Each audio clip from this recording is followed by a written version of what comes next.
Welcome to our exploration of system design, where we will establish the foundational objectives required to excel in high-level architectural interviews. In this chapter, we focus on the core frameworks used to balance constraints and design robust, scalable software.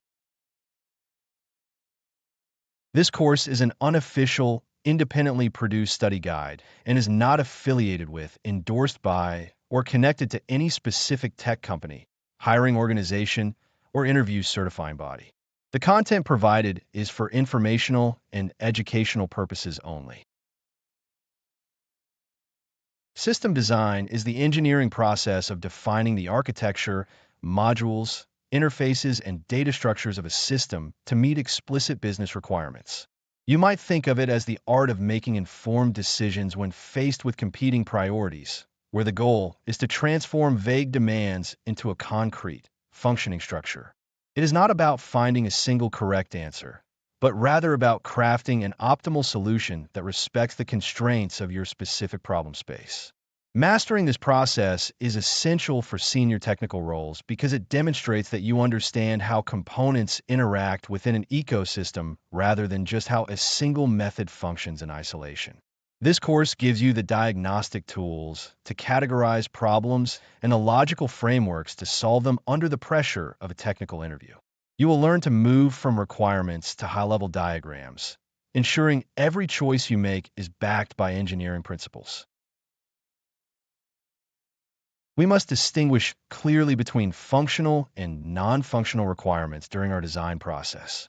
Functional requirements are the specific features and capabilities the product offers, such as the ability for a user to post a message or view a feed. Non-functional requirements, which are often called quality attributes or architectural constraints, define how the system behaves under load. These include scalability, availability, reliability, maintainability, and latency, and they are frequently the hidden criteria that determine whether an architectural design succeeds or fails in production. If you ignore these constraints while focusing entirely on features, you inevitably build a system that collapses as soon as it encounters real-world traffic. Learning to probe for these requirements during the initial phases of an interview will set you apart from candidates who rush into implementation before understanding the scope. Another pillar of our approach is performing back-of-the-envelope calculations to arrive at realistic hardware and infrastructure estimations. During an interview, you should be able to derive a rough sense of the required throughput, network bandwidth, and persistent storage capacity based on expected user growth. These calculations do not need to be perfect, but they must be grounded in logical assumptions about typical request sizes and read-to-write ratios. By estimating these figures, you demonstrate a practical understanding of how theoretical architecture translates into physical server requirements and operational costs. We will use these mental models to justify why you might choose a specific database technology or why an asynchronous message queue is necessary for your particular throughput scenario. You should internalize that every design decision involves a trade-off, meaning there is rarely a perfect solution, only the most advantageous choice for a given set of constraints. If you prioritize maximum consistency, you might sacrifice availability. If you prioritize low latency, you might introduce complexity in data synchronization. Recognizing and explicitly stating these trade-offs is exactly what interviewers look for when they evaluate a candidate's maturity.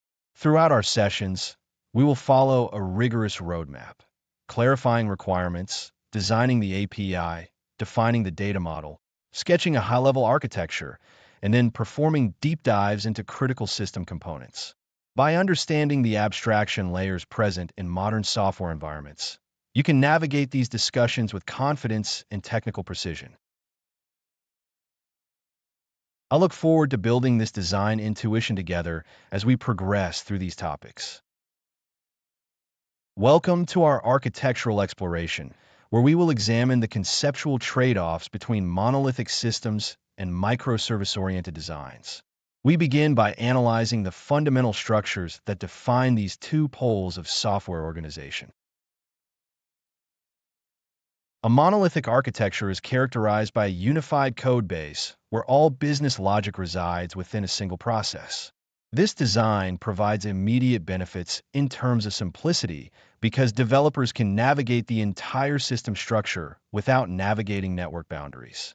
Cross-cutting concerns like logging, security, and transaction management are centralized and straightforward, as they leverage shared memory and local function calls. From a performance perspective, a monolith avoids the serialization overhead and network latency that plague distributed systems, making it highly efficient for initial development. However, this coupling becomes a liability as the team grows and the code base expands toward a distributed state. Deployment velocity usually suffers because a change to one minor component necessitates a full system rebuild and redeployment. As the application scales, these unified resources often fail to respond to specific demand patterns, leading to inefficient hardware utilization.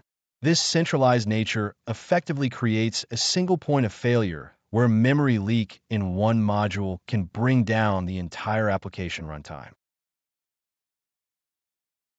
Microservices represent a shift toward decoupling functions into independent, deployable units that communicate over well-defined boundaries. By breaking the system into smaller services, you gain the ability to isolate faults, ensuring that the failure of a single feature does not compromise the entire ecosystem. This transition also enables technology diversity, allowing engineering teams to select the most appropriate data store or programming language for each specific domain problem. Scaling becomes granular, as you can allocate additional resources only to the services experiencing high traffic rather than scaling a bloated container. Even with these benefits, the transition introduces significant operational complexity that every architect must acknowledge. You lose the simplicity of ACID transactions, requiring you to move toward eventual consistency and complex distributed coordination. Furthermore, every inter-service call introduces network latency and a requirement for robust serialization protocols, such as gRPC or RESTful interfaces.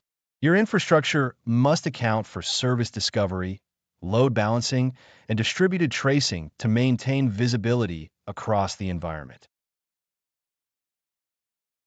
Between these two extremes, the service-oriented architecture, or SOA, serves as a middle ground that emphasizes shared enterprise services managed through an enterprise service bus. Unlike pure microservices, which favor decentralized data and autonomous evolution, SOA creates a standard interface for existing business capabilities to interact across diverse technological platforms.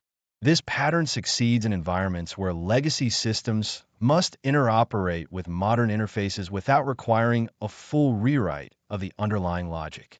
When considering a migration from a monolith to a microservices architecture, you should avoid the trap of a big bang rewrite, which rarely produces the expected reliability.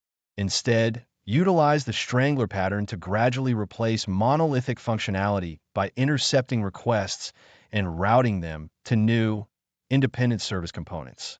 You should align these service boundaries with your business domains by applying domain-driven design principles to identify clear bounded contexts. This approach ensures that your service decomposition is rooted in business requirements rather than arbitrary technical divisions. See you in the next lecture. Welcome back. In this session, we examine the fundamental tension between vertical and horizontal scaling within distributed systems. Vertical scaling, often referred to as scaling up, implies increasing the capacity of a single machine by adding more hardware resources. You might allocate more CPU cores, increase the total available RAM, or perhaps upgrade to a faster storage medium like NVMe drives. This approach is conceptually straightforward because your application continues to run on a single instance without requiring significant structural changes to the codebase. When your service experiences a temporary surge in load, adding resources to the existing node feels like an intuitive, low-friction solution. However, this strategy hit a physical and logical ceiling relatively quickly. Eventually, You reach a point where no larger hardware exists, where the cost of proprietary ultra-high-end servers becomes prohibitively expensive. This limitation is known as the scale-up ceiling, which ultimately forces a transition to a different architectural philosophy. Beyond the physical limitations, vertical scaling introduces a clear single point of failure in your architecture.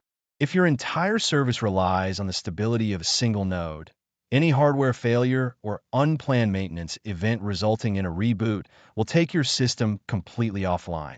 While you might implement redundancy, like maintaining a standby server, you're not truly distributing the workload, meaning you're simply mirroring the risks on a secondary hardware. There's also the issue of diminishing returns, where doubling the CPU and RAM does not necessarily equate to doubling the throughput or performance of a complex application. Operating systems and runtimes often grapple with contention as resource counts climb, leading to overhead that negates the expected performance gains. Once you reach the absolute maximum capacity of your hardware, vertical scaling fails to offer any further growth. Horizontal scaling, or scaling out, shifts the focus from building a stronger machine to building a distributed network of smaller, commoditized machines. This strategy depends on distributing the load across multiple distinct nodes, allowing the system to scale theoretically without limit by adding more instances to the pool. When individual nodes are less expensive and more easily replaceable, the overall capital expenditure profile changes significantly compared to purchasing a massive, monolithic server. High availability becomes a natural byproduct, as the load balancer can easily route traffic away from a failing node without impacting the general availability of the service. You gain the ability to perform rolling updates or maintenance tasks by taking one node offline at a time, while the rest of the cluster maintains the overall throughput. The elasticity afforded by cloud environments allows this scaling to happen dynamically based on real-time demand, which is a major advantage for variable workloads. Transitioning to horizontal scaling necessitates a fundamental change in how you manage application state. If a user connects to node A for their first request and is directed to node B for their next request due to load balancing algorithms, the system must remain consistent. This requirement forces the application to be stateless, meaning that session data cannot reside locally in the memory of the compute node. Instead, you must migrate this data to an external, shared store, such as a distributed cache or a remote database, to ensure accessibility from any node in the cluster. This adds complexity to the architecture, as network latency between your compute nodes and your data stores becomes a performance variable you must now account for. Managing state externally keeps your compute nodes replaceable, which is the primary prerequisite for achieving true horizontal scalability. The choice between these two approaches involves a classic trade-off between management overhead and architectural freedom. Vertical scaling is generally easier to manage in the short term, as it requires minimal changes to your existing application code and development practices. Conversely, horizontal scaling demands more sophisticated infrastructure tooling, robust service discovery, and a strict adherence to stateless design patterns. Your cost structure also shifts. While horizontal scaling avoids the massive upfront cost of vertical hardware, it introduces operational costs related to managing a cluster of servers rather than a single instance. Elasticity allows you to consume resources only when needed, which can lead to significant cost savings compared to maintaining a large server with idle capacity during low-traffic periods. Ultimately, balancing these philosophies requires an understanding of your specific load patterns and your long-term, objective requirements for capacity growth. See you in the next lecture. Welcome back, as we explore how to distribute incoming network traffic across multiple servers to ensure high availability and robust system reliability. We will examine the core mechanisms that make modern service scaling possible through effective load balancing. A load balancer acts as a reverse proxy, sitting in front of your server pool to manage the incoming flow of requests.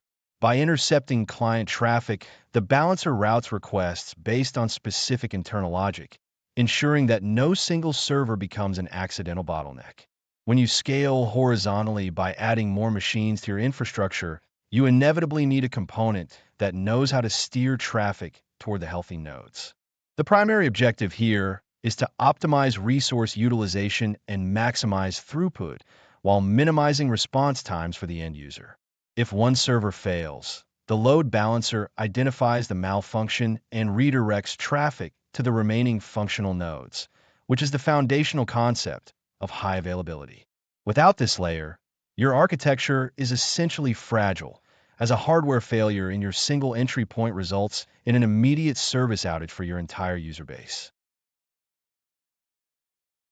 We generally distinguish load balancing by the OSI layer at which the decision takes place, starting with layer 4, the transport layer. A layer 4 load balancer operates on information strictly available at the TCP or UDP level, such as source and destination IP addresses and ports. Because it does not inspect the content of the payload, it is remarkably fast and computationally inexpensive, making it a great choice for high-volume, low-latency traffic. Conversely, Layer 7 load balancing functions at the application layer, interacting directly with HTTP or HTTPS headers, cookies, and URI paths. This level of granularity allows for content-based routing, such as sending all video playback requests to a specialized media server farm, while directing standard API calls to your main application microservices. While Layer 7 adds complexity and slight latency overhead, the ability to make intelligent routing decisions based on request context is often worth the trade-off. To distribute this traffic, we rely on various algorithms that dictate how the load balancer chooses the next destination server. Round robin is the most straightforward approach, where requests are distributed sequentially across the available pool in a static rotation. If your backend servers have disparate capabilities, however, you might opt for weighted round robin, which assigns a higher proportion of traffic to more powerful hardware. For scenarios where requests might vary significantly in their processing requirements, the least connections algorithm is more effective. This logic directs new traffic to the server currently handling the fewest active connections, preventing any single node from becoming overwhelmed by long-running operations. IP hash is another useful strategy, which uses the client's source IP address to create a persistent mapping to a specific server, ensuring that a single user consistently stays on the same instance during their session. Maintaining a healthy fleet requires automated health checks and heartbeat mechanisms to monitor the state of each backend node. A load balancer periodically sends a small probe, perhaps a simple ping or a request to a designated heartbeat endpoint, to verify the server is responding within acceptable parameters. If the node fails to return a response or sends an error code, the balancer marks it as unhealthy and removes it from the rotation immediately. This prevents the system from wasting resources by sending requests into a dead end, which would otherwise lead to poor user experience. Once the server recovers and starts passing health checks again, it is automatically reintegrated into the pool, illustrating the self-healing nature of modern Elastic systems. This proactive monitoring cycle ensures that the system maintains its performance baseline regardless of the shifting health status of individual underlying servers. When we expand our infrastructure across multiple geographic regions, we transition from local load balancing to global server load balancing, commonly referred to as gSLB. This technique typically uses DNS to map a single domain name to multiple IP addresses located in different data centers worldwide. When a client performs a DNS lookup, the gSLB system responds with the closest or most available IP address based on the client's location, effectively minimizing latency. This architecture is vital for massive scale applications that need to survive a sudden regional outage, as the gSLB can detect the failure and shift global DNS records to redirect traffic instantly to a surviving region. By leveraging DNS as a traffic management tool, We gain a global footprint that provides a unified experience for users regardless of where they reside on the globe. The implementation of these concepts can range from dedicated, purpose-built hardware appliances to flexible software solutions that run as service instances. Historically, hardware load balancers were the industry standard, offering incredible performance and specialized ASICs for processing traffic at wire speed. Today, however, software-defined options such as Nginx and HA proxy have become the dominant choice for most engineering teams due to their programmability and ease of integration into CI/CD pipelines. Cloud-native options, like the application load balancer provided by major providers, abstract the underlying complexity away and offer automatic scaling to handle sudden traffic spikes without manual intervention. These tools essentially act as reverse proxies, offloading SSL termination, handling request buffering, and enforcing security policies before any traffic even reaches your backend application logic. See you in the next lecture. Welcome to the chapter on optimizing system performance through caching and edge distribution. In this module, we will explore the mechanisms that allow us to serve data faster by keeping it closer to the user or in faster memory.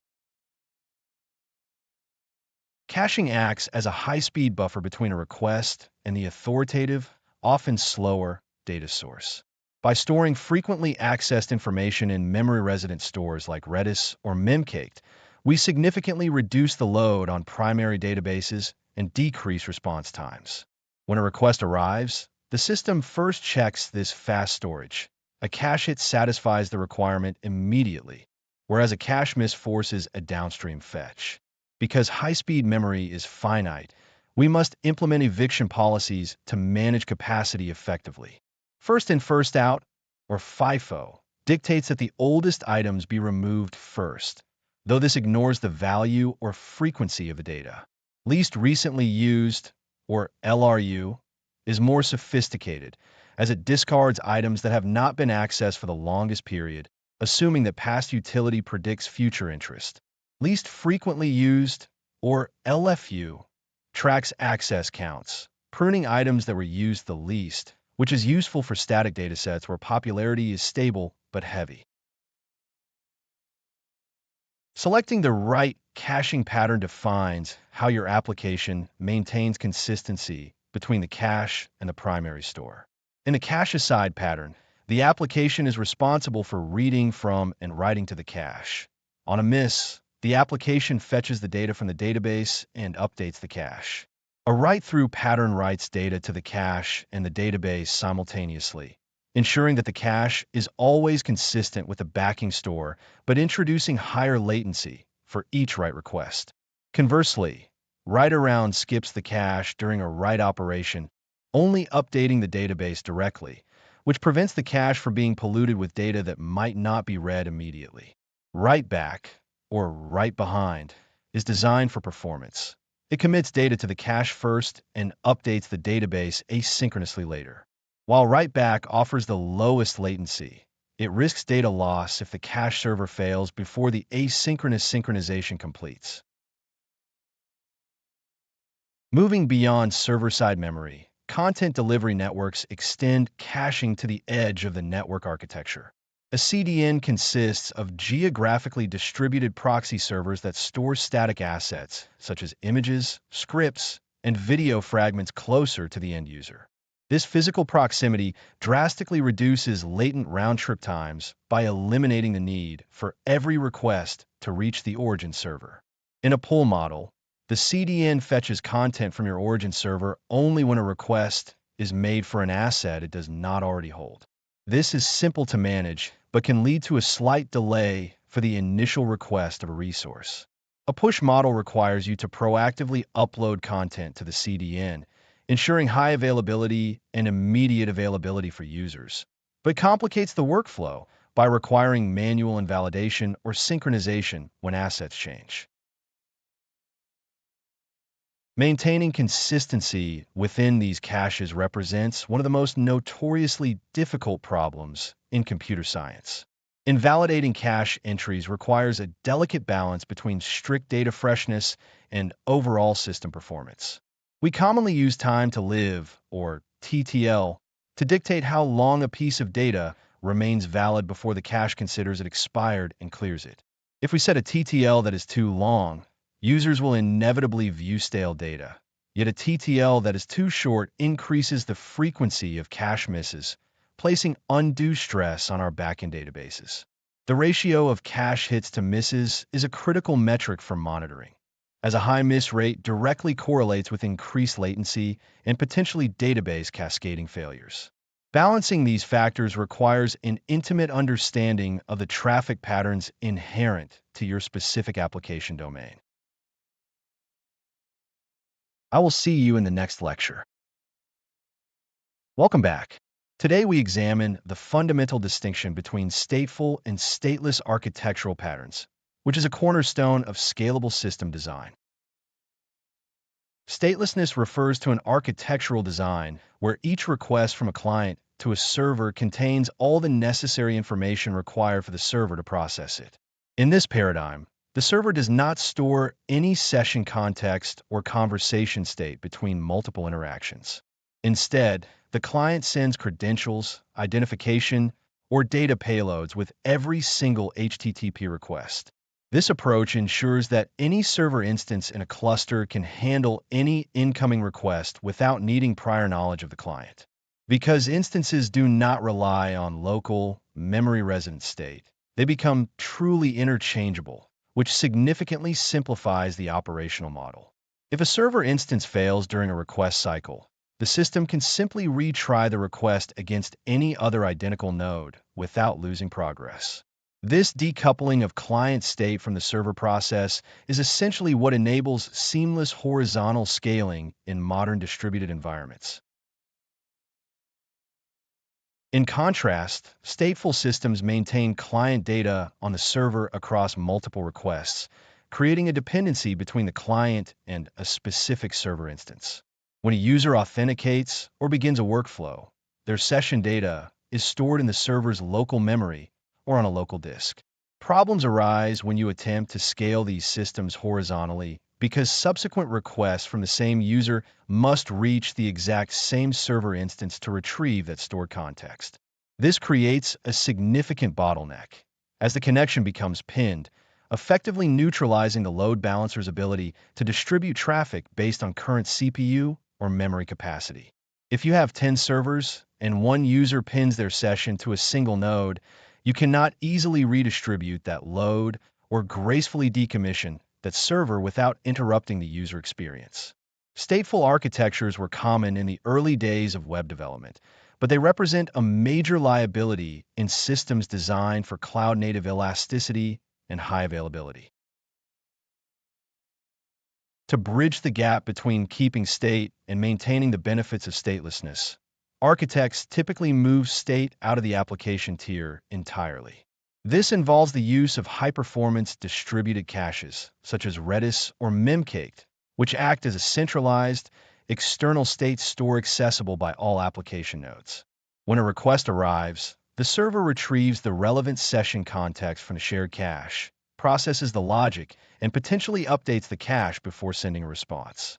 Alternatively, one can use client-side tokens, specifically JSON Web Tokens, to encode the session information directly within the request header.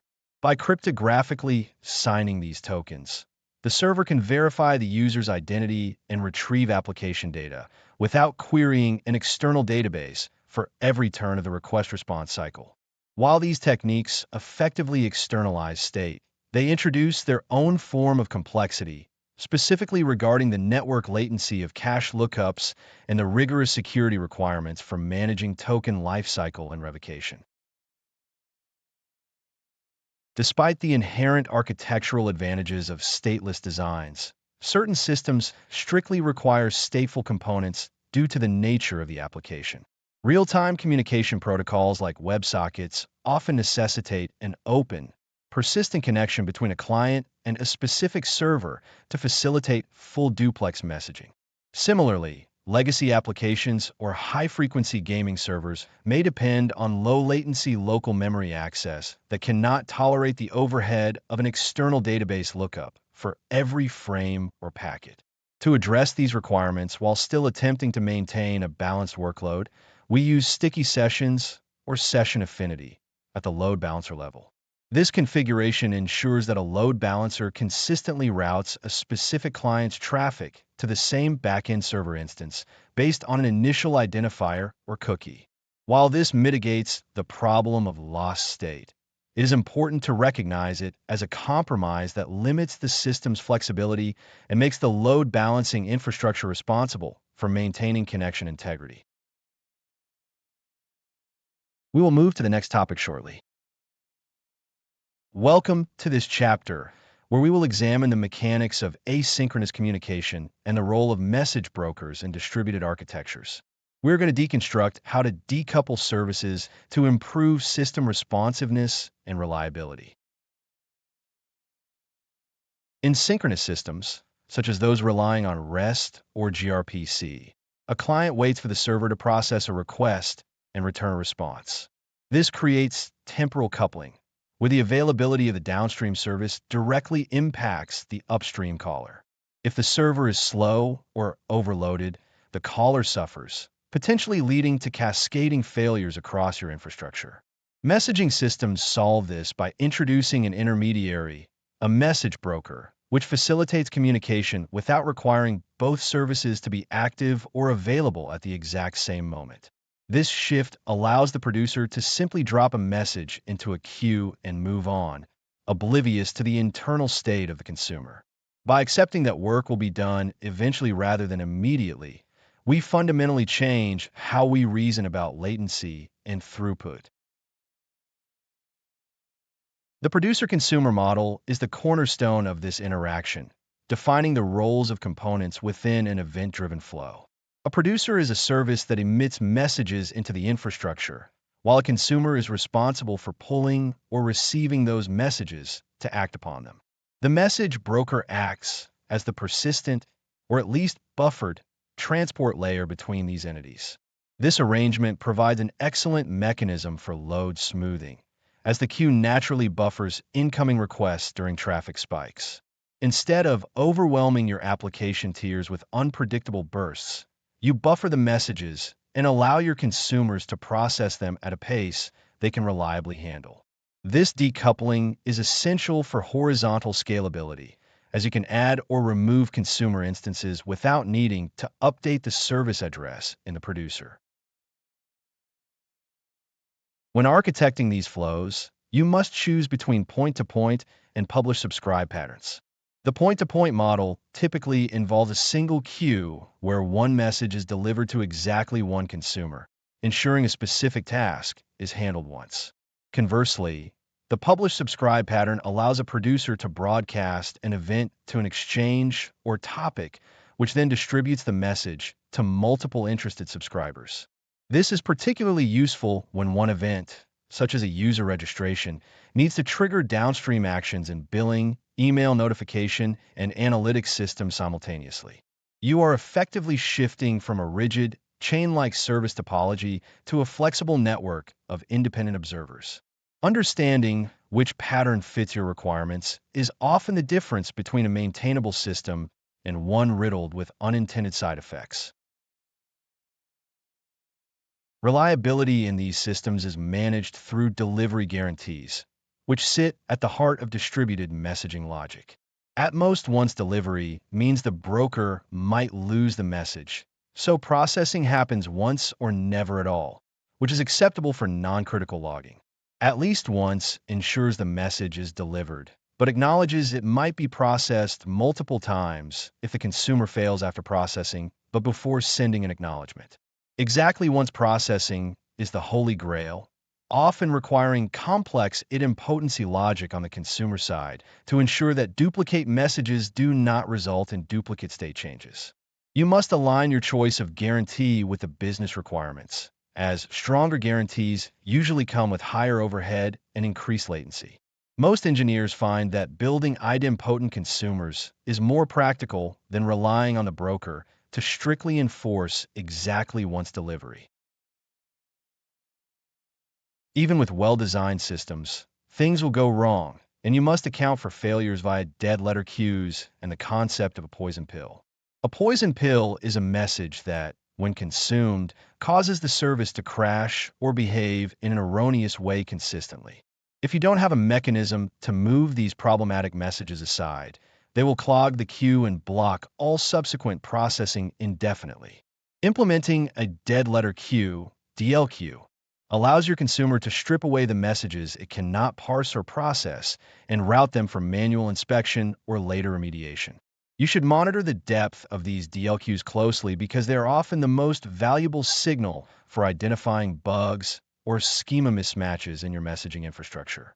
Failing to plan for errors is essentially planning for an eventual system lockup. The trade-off for this level of decoupling and reliability is the inherent complexity introduced in debugging. Because threads of execution are no longer tied together in a single request-response cycle, tracing a specific logical operation across multiple services becomes difficult. You must invest in observability, specifically distributed tracing, to correlate events through the broker. Furthermore, you must accept eventual consistency, meaning the data available to the user might not always reflect the latest write operation immediately. This is a significant mental shift compared to the request-response paradigm, where you often assume that a successful 200 OK means the data is perfectly persisted and synchronized. Mastering the architectural patterns discussed here requires you to relinquish control over immediate confirmation in favor of long-term system stability. See you in the next lecture. Welcome back. Today we begin our deep dive into data persistence by comparing the trade-offs between relational and non-relational database systems. We will examine how different storage paradigms fundamentally change the way you architect your applications. When we talk about traditional relational database management systems, or RDBMS, we're usually describing systems like PostgreSQL or MySQL that enforce strict schema definitions. In these environments, we use a concept known as schema on write, where the structure of your data must be clearly defined and validated before any data enters the system. This rigidity serves as a safeguard, ensuring that relational integrity is maintained across all tables and records. The bedrock of these systems is the collection of ACID properties, which stand for atomicity, consistency, isolation, and durability. Atomicity ensures that a transaction is all or nothing, while consistency ensures the database remains in a valid state before and after the transaction. Isolation prevents concurrent transactions from interfering with each other, and durability guarantees that once a transaction is committed, it remains saved even in the event of a system failure. These characteristics make relational databases the gold standard for financial applications or any scenario where data accuracy is the absolute priority. In contrast, the NoSQL movement emerged to solve specific problems that traditional relational models did not address efficiently, most notably horizontal scalability and flexible data models. These databases often adopt the base model, which favors availability over immediate consistency.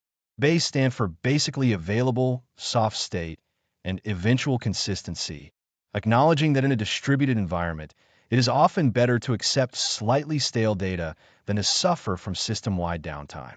Unlike SQL databases, many NoSQL stores utilize a schema-on-read approach, allowing developers to dump raw data into the system without defining strict structures up front.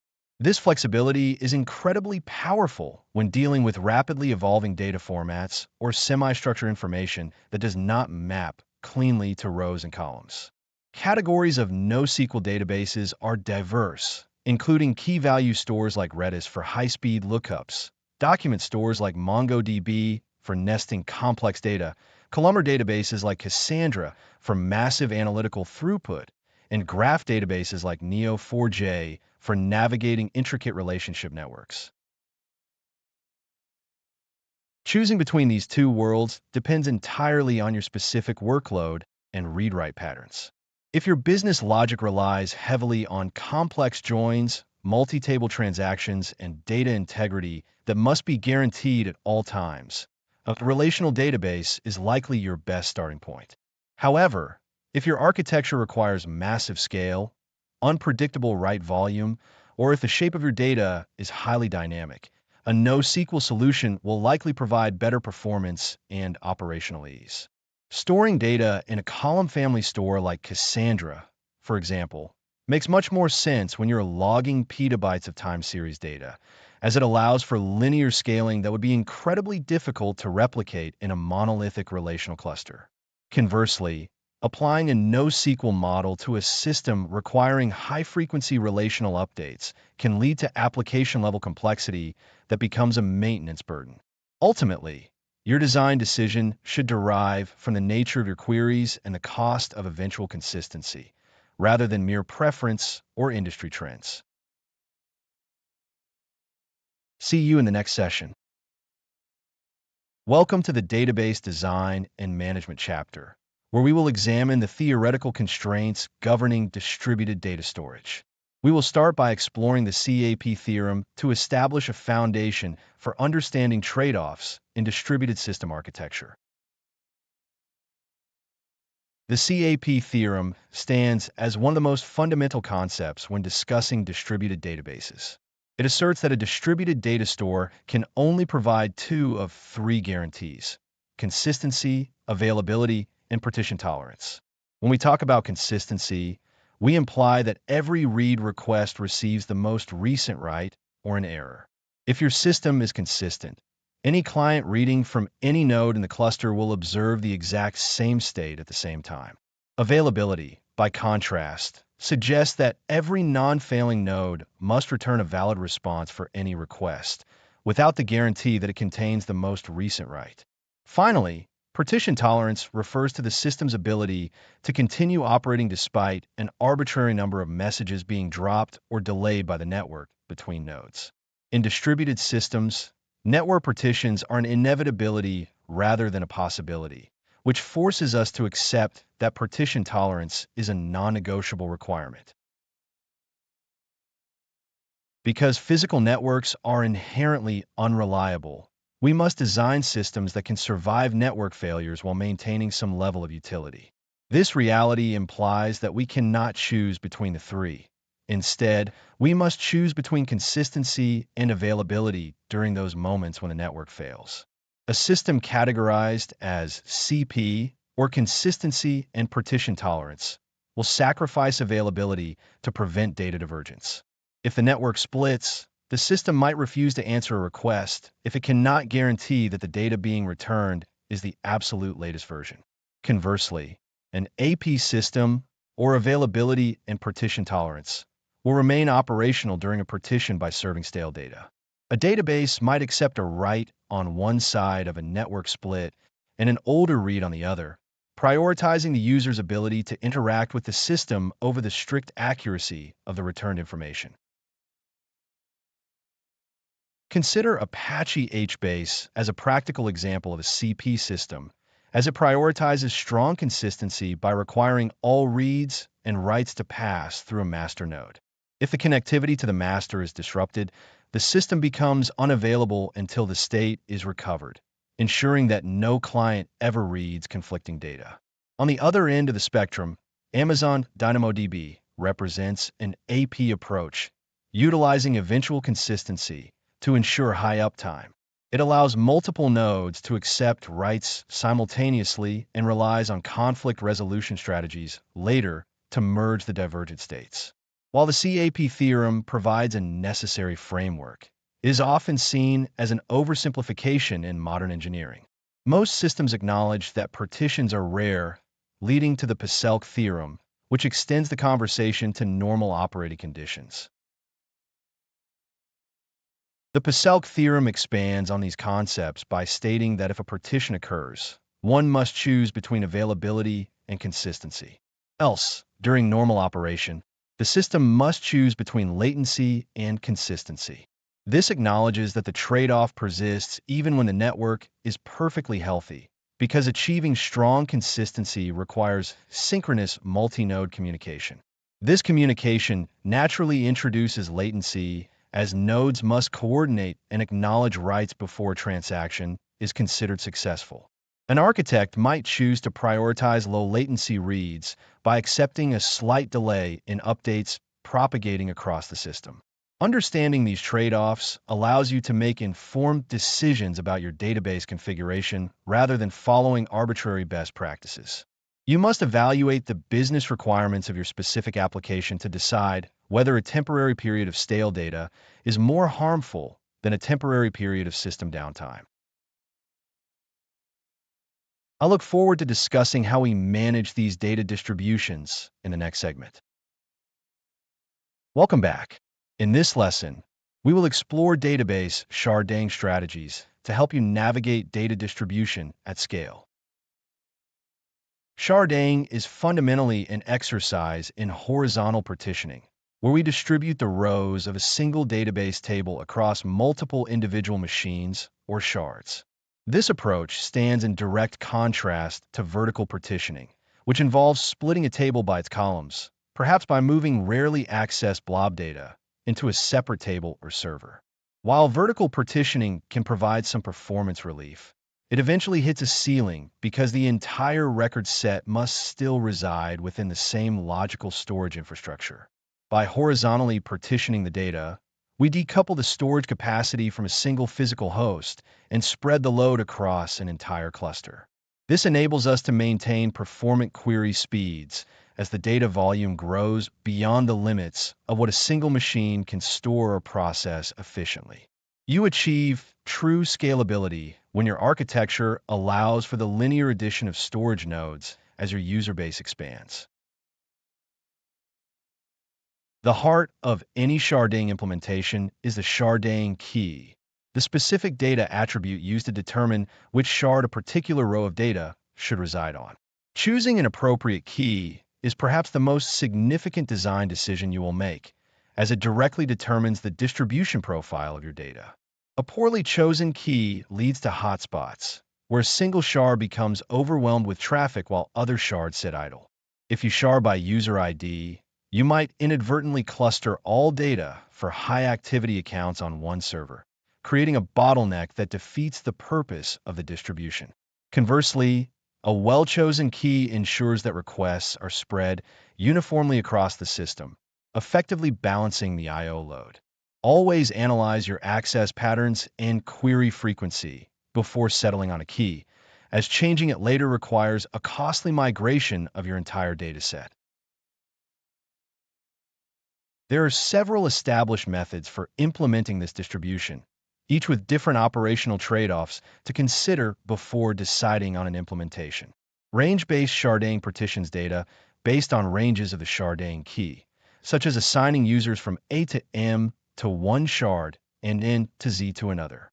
While this is simple to reason about, it is remarkably susceptible to hotspotting if the data distribution is not uniform, as one range might see significantly more activity than another.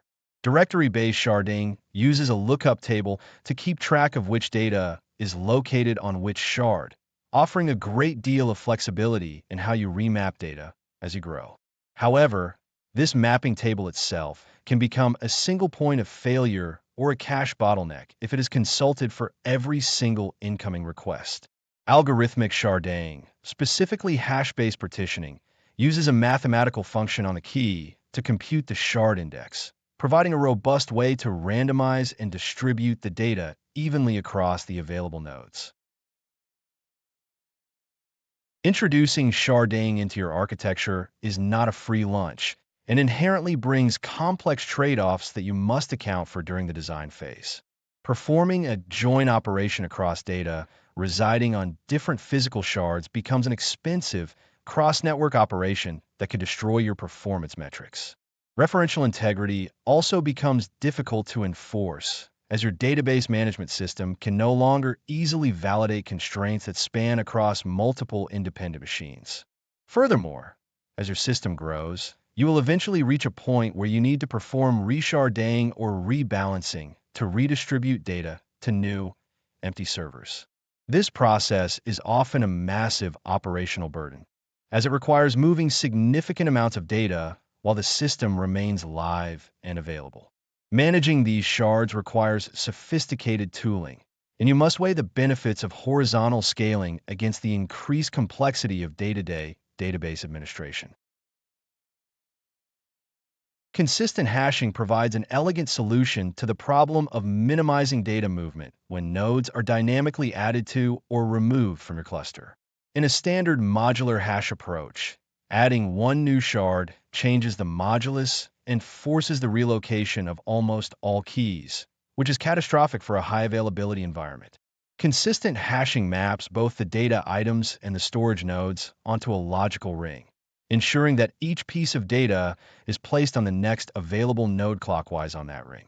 When a shard is removed, only the data map to that specific shard needs to be relocated to its neighbor, leaving all other mappings undisturbed.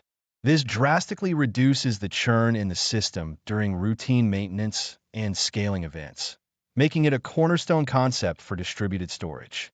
Understanding this and the general operational overhead of shard management is essential for any serious architect designing for long-term growth. I will see you in the next lecture. Welcome back.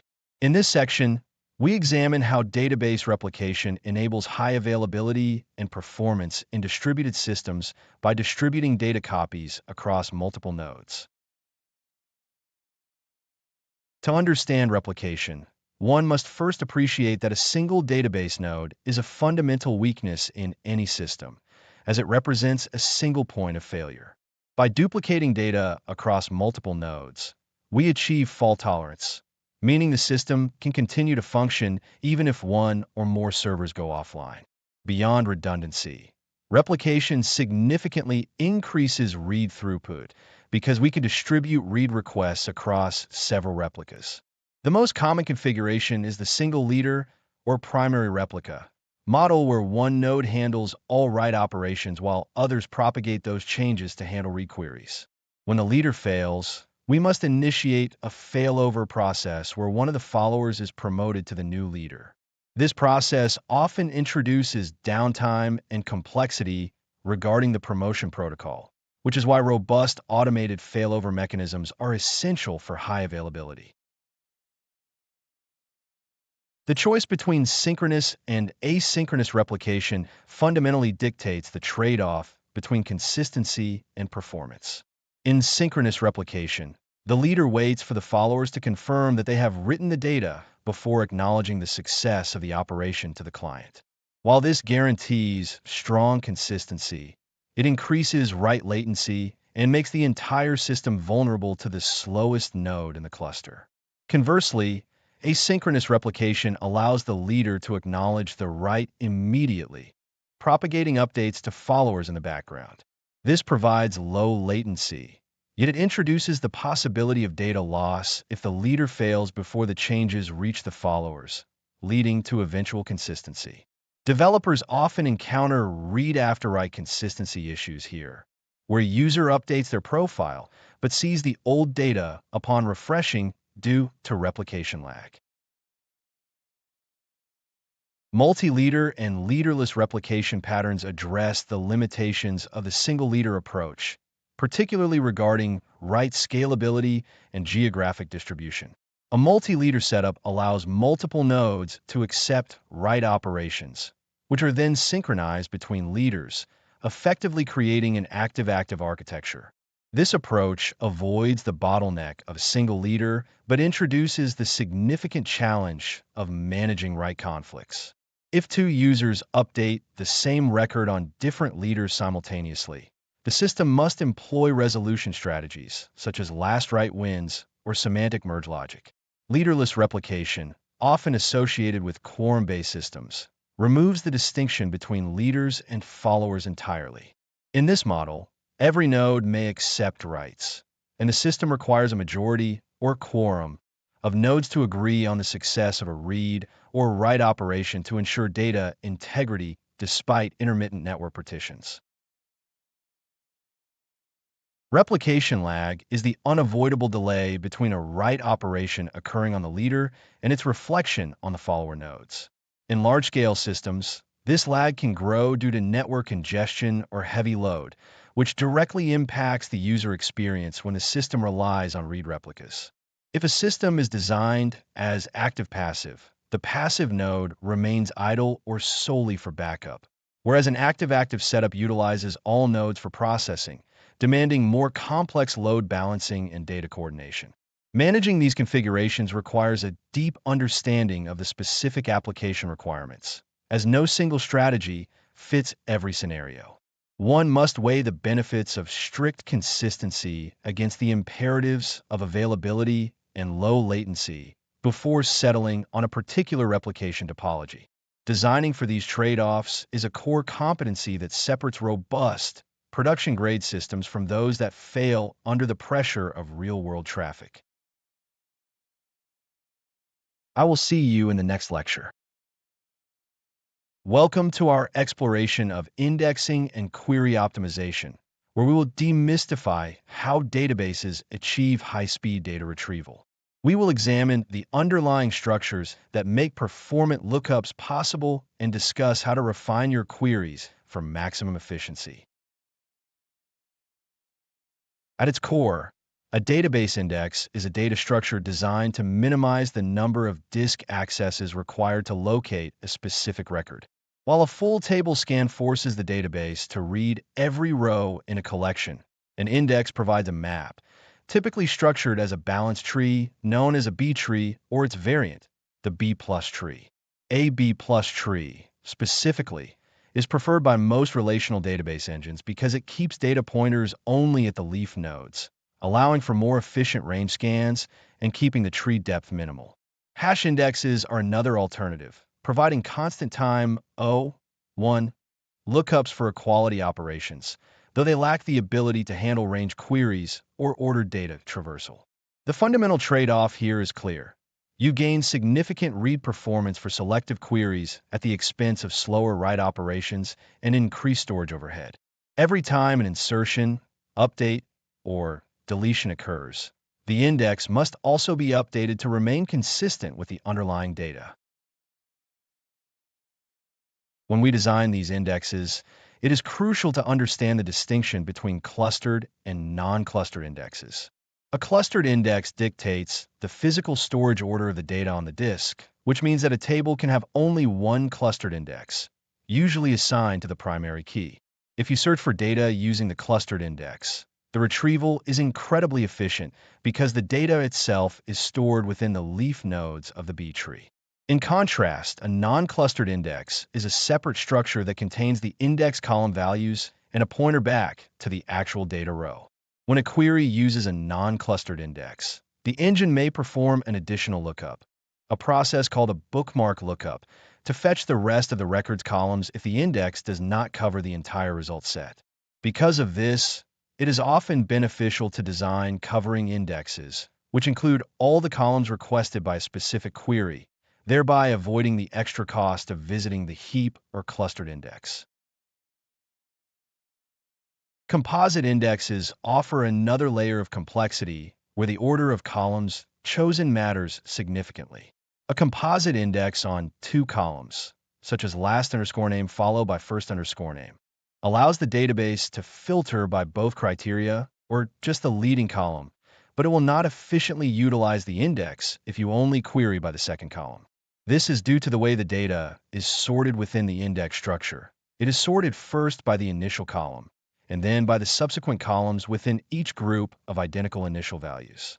Consequently, when designing these indexes, you must place the most selective columns at the beginning of the index definition to narrow down the search space as quickly as possible.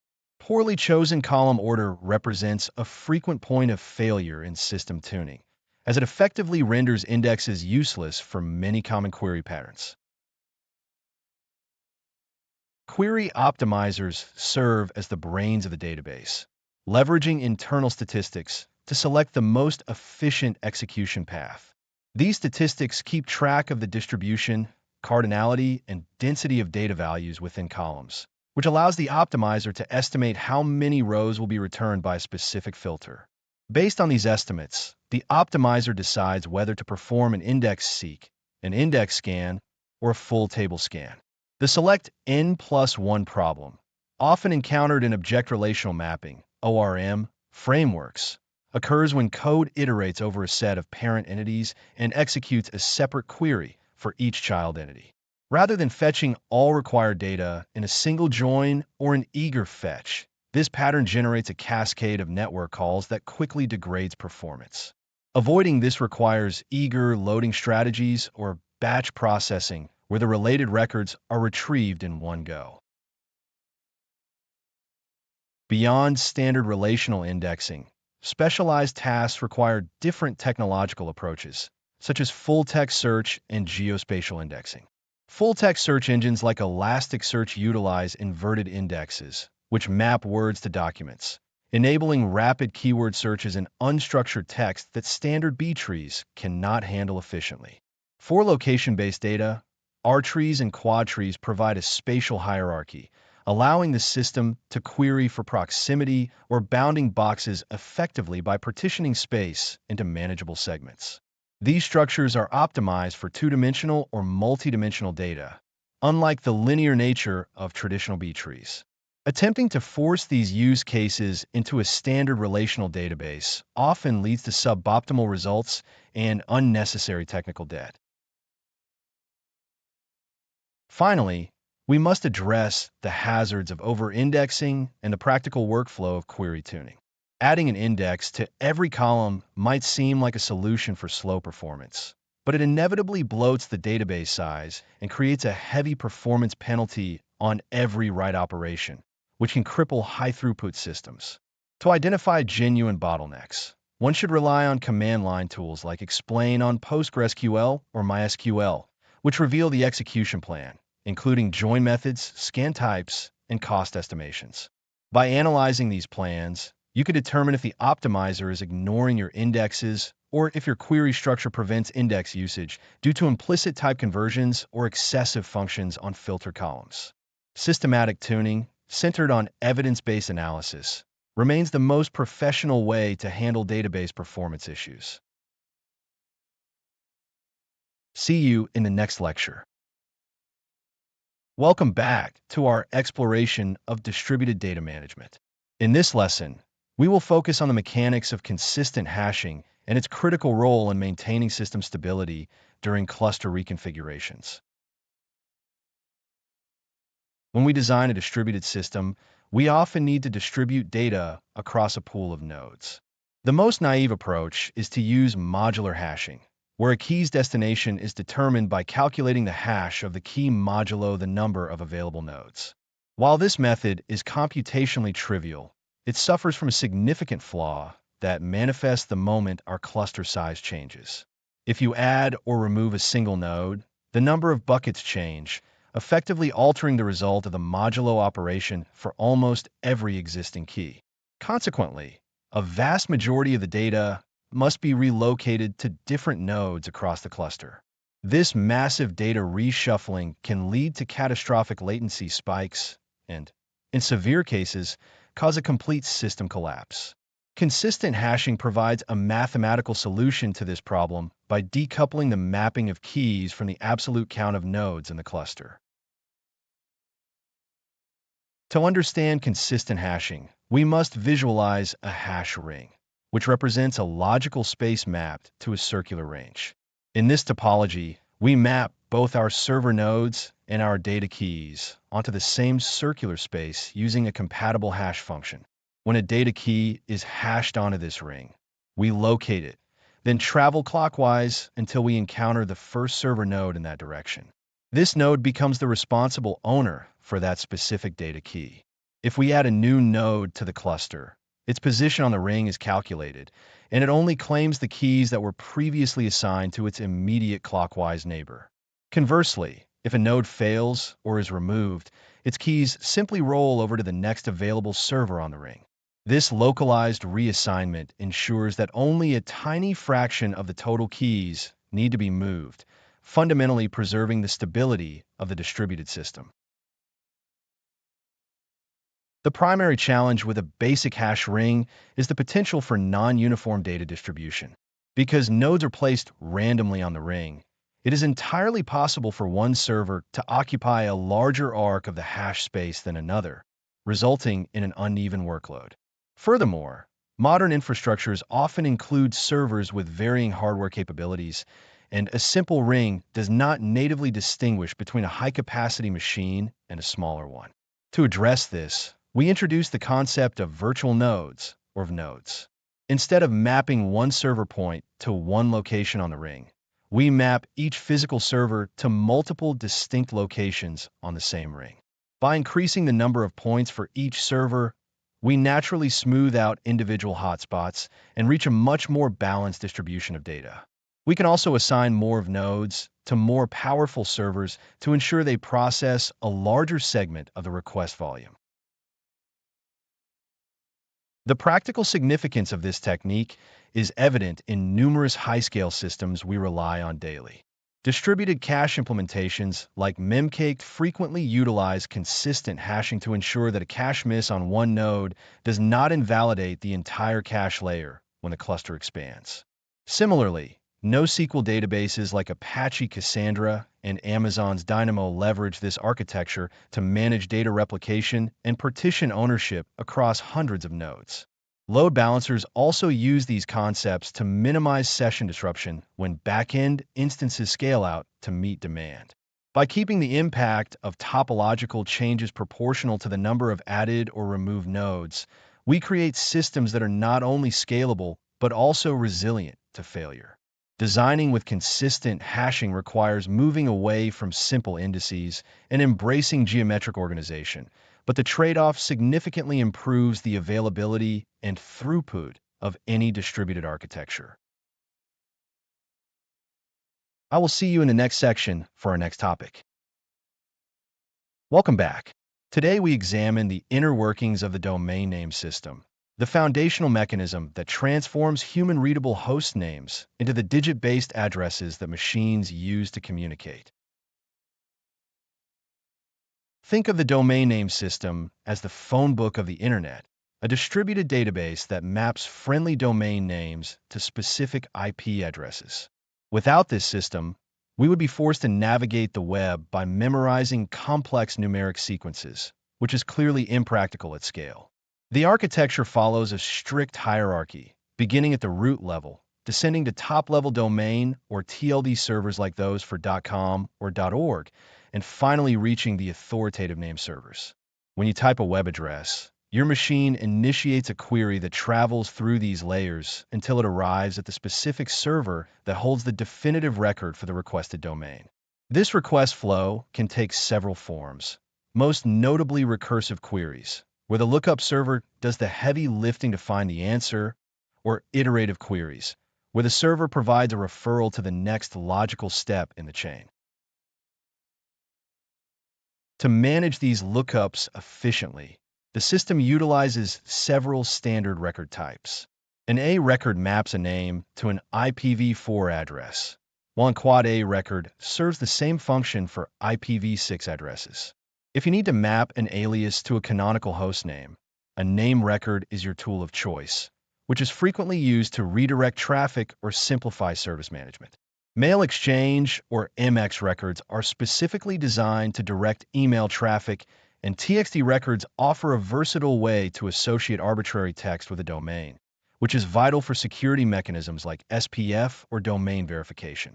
Understanding these record types allows us to configure our infrastructure so that domains point exactly where they need to go, ensuring that services remain reachable and properly labeled within the distributed environment. Caching is a necessary optimization in this design, as performing a full cross-internet lookup for every single request would be prohibitively slow and redundant.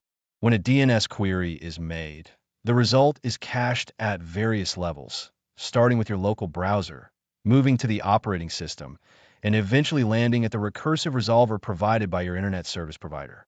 The duration of the cache is governed by the time to live or TTL setting, which dictates how long a particular record is considered valid before it expires. If you set a TTL too high, changes to your infrastructure will propagate slowly as clients will continue to use stale data until the timer runs out. Conversely, a very low TTL provides agility, but increases the load on your authoritative servers and introduces higher latency for initial request resolution. Beyond simple translation, DNS has evolved into a powerful tool for global traffic management and performance optimization. Through DNS-based load balancing, we can return different IP addresses for the same domain name based on a client's geography or the current health of our infrastructure. Coupled with anycast routing, which allows multiple servers across the world to share the same IP address, DNS directs users to the nearest, fastest node in our data center network. This is a critical pattern for large-scale distributed applications, as it naturally minimizes round-trip time and offloads traffic before it even hits our primary application servers. Naturally, this central role makes DNS a target for attacks, which is why extensions like DNSSEC are essential for verifying the integrity of data and ensuring that users are directed to legitimate endpoints rather than malicious actors. See you in the next lecture. Hello. Today we are exploring communication protocols, which are fundamentally about how distributed components exchange information. We will analyze the evolution of HTTP, the role of gRPC, and the specific use cases for persistent socket connections. HTTP/1.1 has served the web for decades, but its design limitations often hinder performance in modern distributed systems. Because it processes requests sequentially on a single connection, it suffers from head-of-line blocking, where one slow request stalls all subsequent ones. HTTP/2 improves this significantly by introducing multiplexing, which allows multiple request and response streams to be active over a single TCP connection concurrently. Furthermore, header compression via PAC reduces overhead, and server push enables the server to proactively send resources to the client cache before they are explicitly requested. HTTP/3 takes this evolution further by abandoning TCP in favor of QUIC, a transport protocol built on top of UDP. By handling stream multiplexing and connection migration at the transport layer, QUIC virtually eliminates the head-of-line blocking issues present in both HTTP/1.1 and HTTP/2, especially in high latency or unstable network conditions. Choosing between these versions often comes down to the infrastructure capabilities and the desired level of performance for your specific traffic patterns. When we shift from document-based web traffic to internal microservice communication, gRPC becomes a compelling alternative to traditional REST APIs. Built on top of HTTP/2, gRPC utilizes protocol buffers as its interface definition language and serialization format.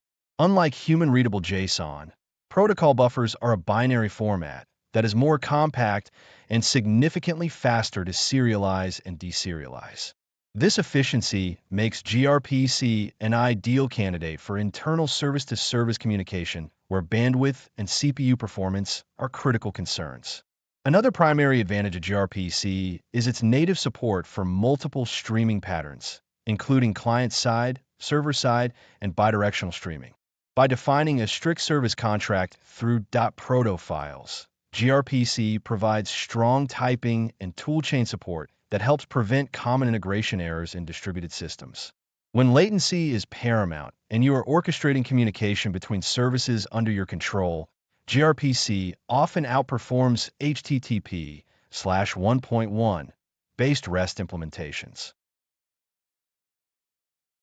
There are scenarios where the traditional request response model is insufficient, specifically regarding real-time updates and low-latency interaction. WebSockets provide a persistent, full duplex communication channel over a single TCP connection, which allows both the client and server to push messages at any time. This pattern is essential for applications like collaborative editing tools, live stock tickers, or chat services where the overhead of repeatedly opening and closing HTTP connections would be prohibitive. However, WebSockets are not always the correct default because they introduce complexity in load balancing and horizontal scaling due to their stateful nature. For scenarios that only require the server to push updates to the client without bidirectional chatter, server-sent events offer a simpler, text-based alternative that works over standard HTTP. Long polling remains another option in highly restrictive environments, although it is generally less efficient due to the overhead of frequently re-establishing connections. Evaluating your specific throughput, browser compatibility, and bidirectional requirements is necessary to determine which technology provides the most resilient solution for your architecture. See you in the next session. Welcome to our exploration of distributed locking and consensus. In this chapter, we will examine the mechanisms required to maintain state consistency across multiple nodes in a distributed environment. Distributed locking is a fundamental requirement when multiple processes must coordinate access to a shared resource, such as a database row or a configuration file. In a single node system, we rely on operating system primitives like semaphores or mutexes to ensure mutual exclusion. Once we transition to a distributed architecture, these local primitives are no longer sufficient because nodes do not share memory. We must instead use an external coordination service, like Zookeeper or an implementation of Redlock using Redis, to act as a centralized arbiter. A distributed lock grants a token to one process, effectively serializing access to the protected resource until the holder releases the lock. The challenge is ensuring that this lock remains robust even when network partitions occur or when a node crashes while holding a lock. This requires rigorous TTL management and fault-tolerant storage backends to avoid permanent deadlocks in our system. In distributed systems, individual nodes often fail or communicate over unreliable networks, which necessitates the use of consensus protocols. Consensus algorithms ensure that a cluster of nodes agrees on a single state transition, even when some members are unresponsive or malicious. Paxos was the original breakthrough in this space, providing a mathematical foundation for reaching agreement, though it is notoriously difficult to implement correctly given its abstract nature. Raft was later introduced as a more pragmatic alternative, focusing on understandability while providing equivalent safety guarantees. Raft operates by electing a leader who assumes responsibility for managing the replicated log and coordinating state changes. Once a leader is established, it propagates updates to followers, and the state change is only considered committed once a majority of nodes have acknowledged the entry. This quorum-based approach provides the necessary guarantees for both high availability and strict consistency. A significant risk in distributed locking is the phenomenon of the split brain, where a process believes it still holds a lock despite being partitioned from the rest of the network. This can lead to race conditions where two processes write to the same resource, violating the integrity of the system. To address this, we introduced the concept of fencing tokens, which are monotonically increasing numbers generated by the lock service. When a client performs an operation, it must present this token along with its command to the underlying storage layer. The storage system verifies the token.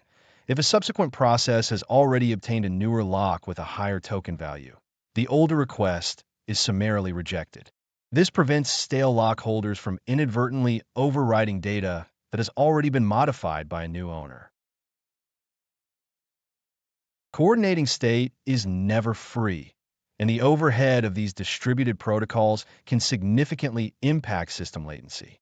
Every time we require a consensus agreement or a distributed lock, we introduce a round-trip delay that scales with the size of our cluster and the reliability of our network.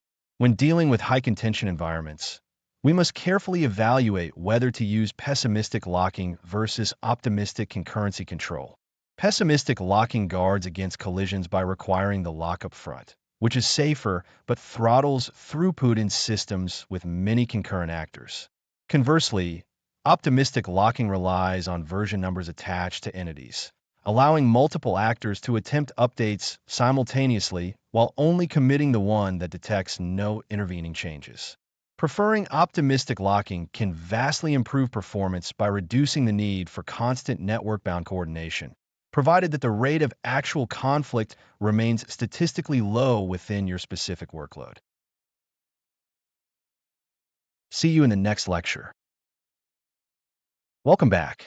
We are now entering the chapter on API gateways and proxies, where we will examine how to manage entry points into complex distributed systems.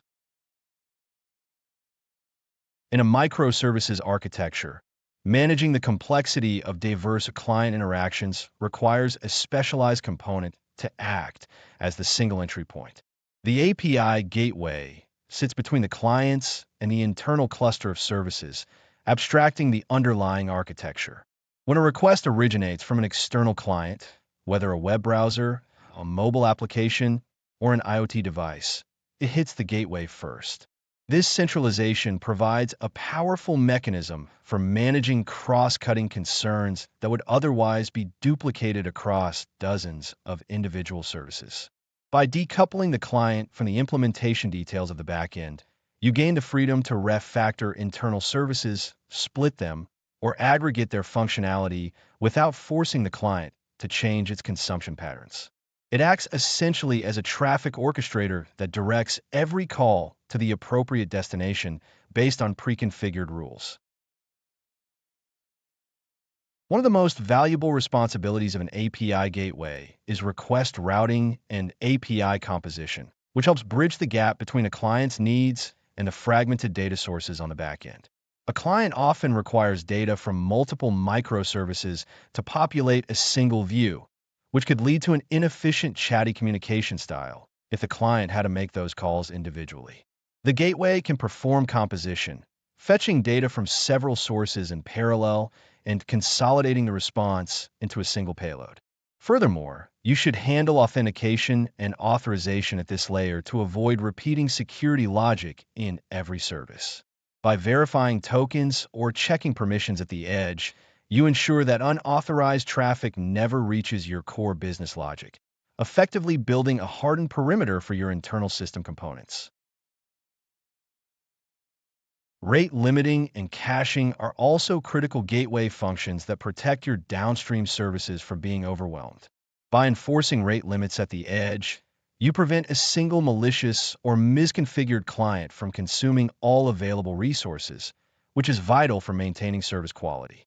Similarly, the gateway can serve cached responses for frequently requested data, significantly reducing the pressure on backend databases and services.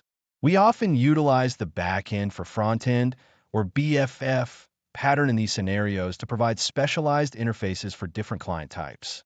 Under this design, you might deploy distinct gateway configurations for your iOS, Android, and web clients, tailored to the specific data requirements of each user interface. This ensures that the mobile app doesn't receive unnecessary data meant for the desktop version, keeping the network traffic lean and responsive. It is important to clearly distinguish between the roles of reverse proxies and forward proxies when designing your network topology. A forward proxy sits in front of the client, masking its identity and managing egress to the internet, which is commonly used to bypass local restrictions or audit outbound traffic. Conversely, a reverse proxy sits in front of your servers, accepting requests and distributing them to the backend, while shielding the internal network structure from public exposure. API gateways are effectively sophisticated reverse proxies, but they are purpose-built for API management rather than simple load distribution.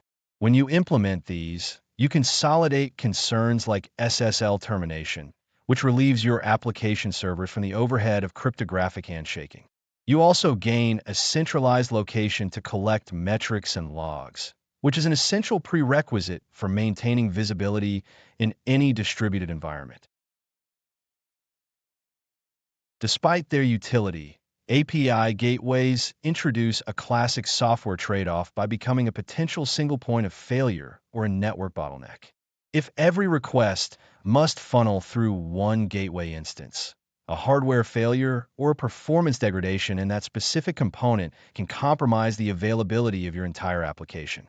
To mitigate this risk, you should deploy your gateways in high availability clusters, often utilizing tools like Kong, Jinx, or cloud-native solutions like Amazon API Gateway. By running multiple instances behind a load balancer, you ensure that the gateway layer can scale horizontally to handle traffic spikes. You must monitor these gateways with the same rigor you apply to your core services, as their health is central to the overall stability of the system. Ensuring their resilience is not an optional configuration, but a fundamental requirement for a robust production architecture. See you in the next lecture. Welcome back. In this chapter, we explore how to maintain system stability and ensure equitable resource distribution by implementing effective rate limiting and throttling strategies. System stability is rarely a static achievement.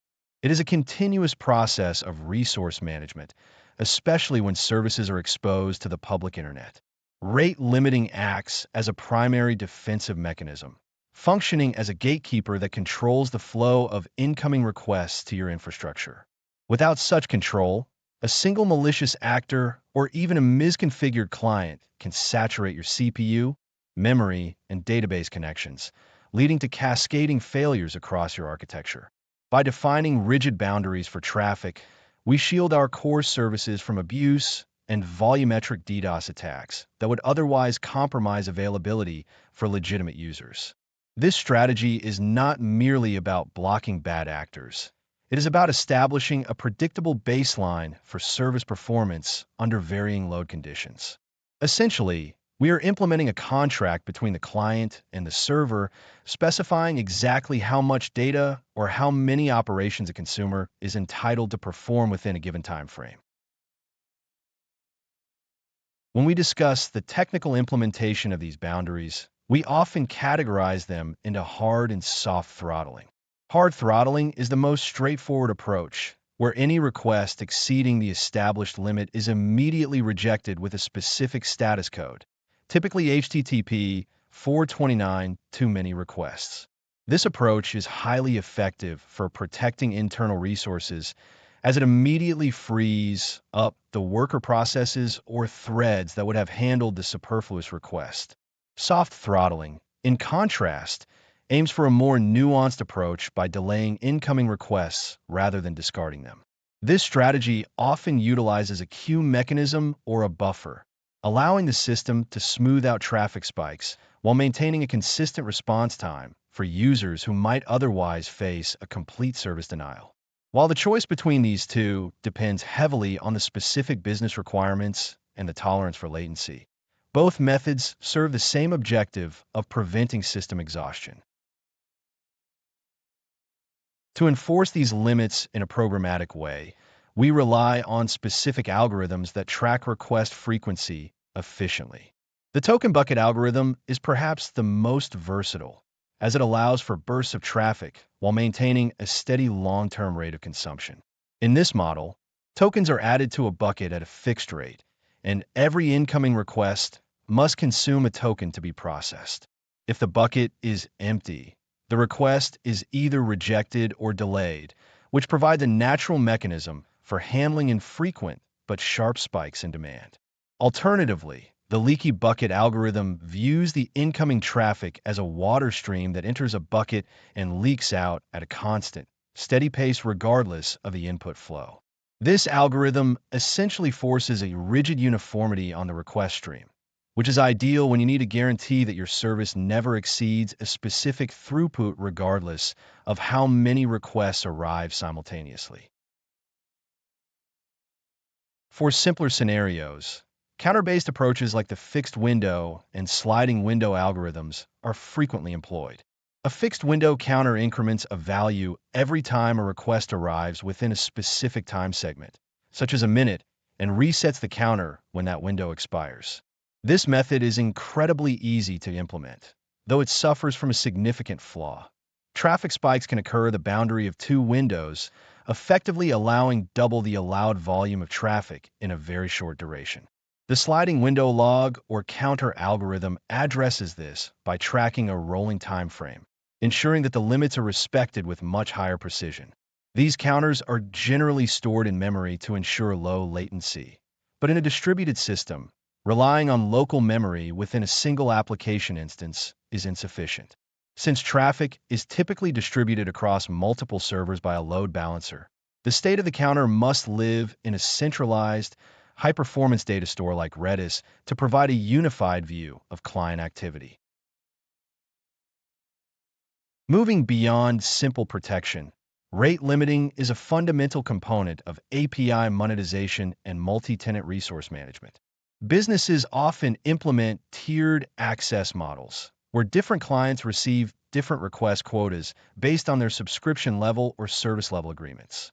By assigning higher limits to premium accounts, we can prioritize valuable traffic while ensuring that free or trial users do not inadvertently degrade the experience of others.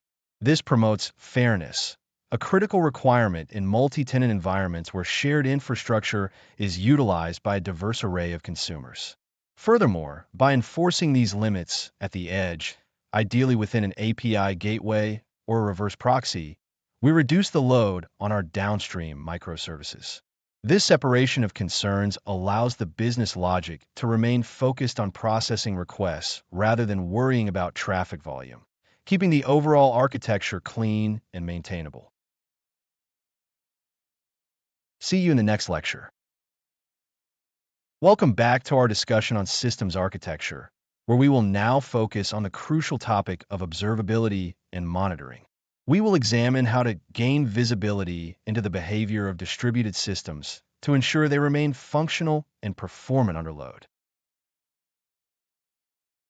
Observability is often misunderstood as merely a collection of logs, but it is fundamentally about your ability to infer the internal state of a system based on its external outputs. When we talk about observability, we rely on three pillars: metrics, logs, and distributed traces. Metrics allow us to understand the overall health of a system by looking at aggregations over time, such as CPU utilization, memory pressure, or error rates. Structured logging provides the granular context required for post-mortem analysis, recording specific events with enough detail to reconstruct the sequence of operations. Tracing, conversely, offers a mechanism to follow a single logical request as it traverses various microservices. By attaching unique identifiers to requests, we piece together how different components interact to form a transaction, which is essential when debugging issues that span multiple deployment boundaries.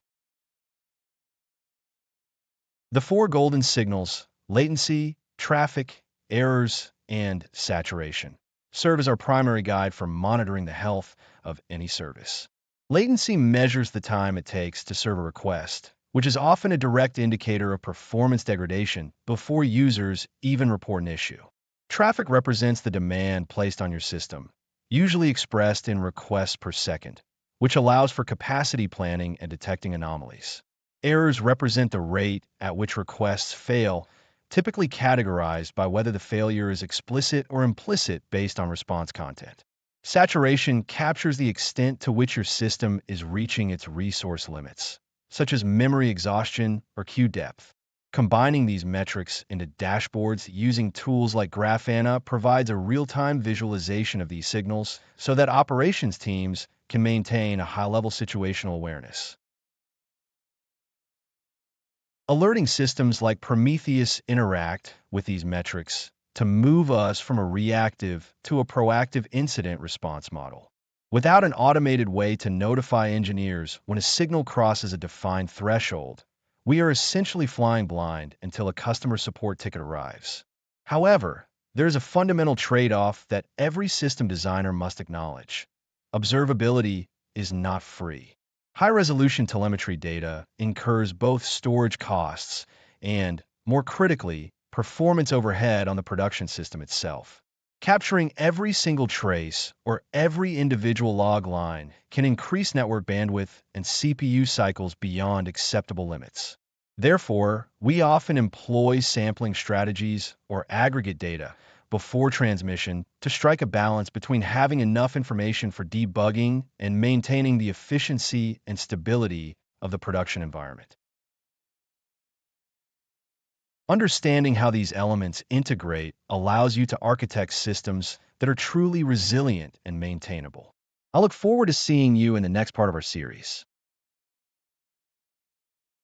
Welcome back. Let us explore the mechanics required for services to locate one another in a fluctuating deployment environment. In traditional data centers, one might rely on static IP addresses, but modern auto-scaling clusters render that approach obsolete. When instances spin up and down dynamically, their network locations are ephemeral, requiring a centralized mechanism to track their current availability. This is the primary function of service discovery, which acts as a dynamic phonebook for your distributed architecture. Without this abstraction, hard-coding endpoint addresses into configuration files would lead to immediate failure whenever a container restarts. Instead, we use a service registry, which is a highly available database that stores the network locations of all active service instances. This registry must support rapid updates and high read volume, as thousands of microservices might query it simultaneously to route incoming traffic. By decoupling the service identity from the physical IP address, we gain the flexibility to move, scale, and update components without disrupting the entire system communication flow. The implementation typically diverges into two distinct patterns, namely client-side and server-side service discovery. In the client-side discovery pattern, the client is responsible for querying the service registry to determine which available instance it should communicate with. Upon receiving the list of healthy nodes, the client performs its own load balancing, often using round-robin or least connection algorithms to distribute outbound requests. This reduces the number of network hops significantly, as the client talks directly to the service provider. Conversely, server-side discovery places the load balancing logic within an intermediary proxy or a dedicated load balancer. The client sends a request to this intermediary, which then queries the registry and routes the traffic to an appropriate backend service. While this adds a slight latency penalty, it shields the client from the complexity of registry interaction and discovery logic. Because the service registry is the source of truth, it must be highly available and resilient to the network partitions common in distributed environments. Solutions like Consul, ECT, or Zookeeper serve this purpose by employing consensus algorithms to maintain a consistent state across nodes. We must evaluate these registry tools through the lens of the CAP theorem, specifically balancing consistency against availability. If a registry prioritizes strong consistency, it might refuse updates during a network partition, potentially hiding available services. If it prioritizes availability, it might return stale data, leading a client to attempt a connection to a service instance that has already terminated. Most production systems opt for a strategy that ensures eventual consistency, favoring the ability to find a service instance even if the network is slightly degraded. Maintaining the accuracy of this registry depends heavily on a robust health check mechanism, often implemented as a heartbeat signal. Each service instance must periodically inform the registry that it is still operational, typically by sending a small packet at a fixed time interval. If the registry fails to receive these heartbeats within a specified timeout, it assumes the instance has crashed and marks it as unavailable for future requests. This automatic removal is vital for self-healing systems where manual intervention is impossible. Furthermore, modern orchestrators like Kubernetes simplify this entire lifecycle by treating internal discovery as a first-class citizen. Kubernetes uses core DNS to provide a service abstraction where developers can resolve a service name to an internal cluster IP, allowing traffic to be routed dynamically to healthy pods without explicit registries in some simpler configurations. Environment variables provide another layer of convenience by allowing the orchestrator to inject the address of the discovery registry directly into the application container. This ensures that every service knows exactly where to look for its peers the moment it initializes. When designing these systems, you must consider the trade-offs between the complexity of managing an external registry, like Zookeeper, versus relying on the native capabilities provided by orchestration platforms. While native solutions are often more convenient, external registries can offer richer metadata and multi-cluster discovery features. Ultimately, the choice depends on your specific traffic patterns and the architectural maturity of your platform. Effective service discovery is the foundation of a robust microservices architecture, as it bridges the gap between static code and dynamic runtime environments. I look forward to our next session together. Hello there. Let us explore the mechanisms for managing simultaneous data updates in distributed environments. In this session, we will examine conflict resolution strategies that ensure data integrity when multiple processes contend for the same resource. When multiple users or services attempt to modify the same record simultaneously, we often encounter the lost update problem. Imagine a scenario where two threads read a counter value of 5, increment it to 6 locally, and then write it back to the database. If they perform these operations concurrently, the final value effectively becomes 6 instead of the expected 7 because the second update overwrites the first without accounting for the change. This fundamental issue arises from the lack of coordination between processes operating on shared state. To prevent this, we must adopt a concurrency control strategy that dictates how the system behaves under contention. Without a clear policy, our distributed system risks becoming inconsistent, leading to data corruption that is notoriously difficult to debug in production. Optimistic concurrency control, or OCC, operates on the assumption that conflicts are rare and expensive to manage defensively. Instead of locking data, each record carries a version number or a timestamp that the application checks before committing an update. When a process attempts to save its changes, it sends along the version number it originally read. The database engine compares this version to the current version currently stored. If they match, the update succeeds and increments the version. If the version is already changed, it indicates that another process has intervened and the transaction is aborted, typically resulting in a retry for the user. This approach favors high read throughput at the cost of potential write failures under heavy contention. Pessimistic concurrency control takes the opposite approach by assuming conflicts are frequent and worth preventing through strict locking mechanisms. When a process intends to modify a resource, it must first acquire an exclusive lock, preventing others from reading or modifying the data until the process releases that lock. While this effectively eliminates the possibility of a lost update, it introduces significant risks related to system availability and liveness.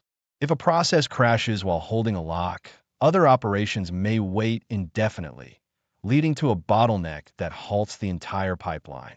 Consequently, pessimistic locking is often reserved for high-contention scenarios where the cost of a failed transaction is significantly higher than the cost of increased latency. In distributed NoSQL systems that prioritize eventual consistency, we must handle divergent states created by multiple writes across different nodes. The simplest mechanism is last write wins, or LWW, where the system relies on physical timestamps to determine the final state. While straightforward to implement, LWW is susceptible to clock drift between servers, which can lead to data loss if two operations occur in close proximity.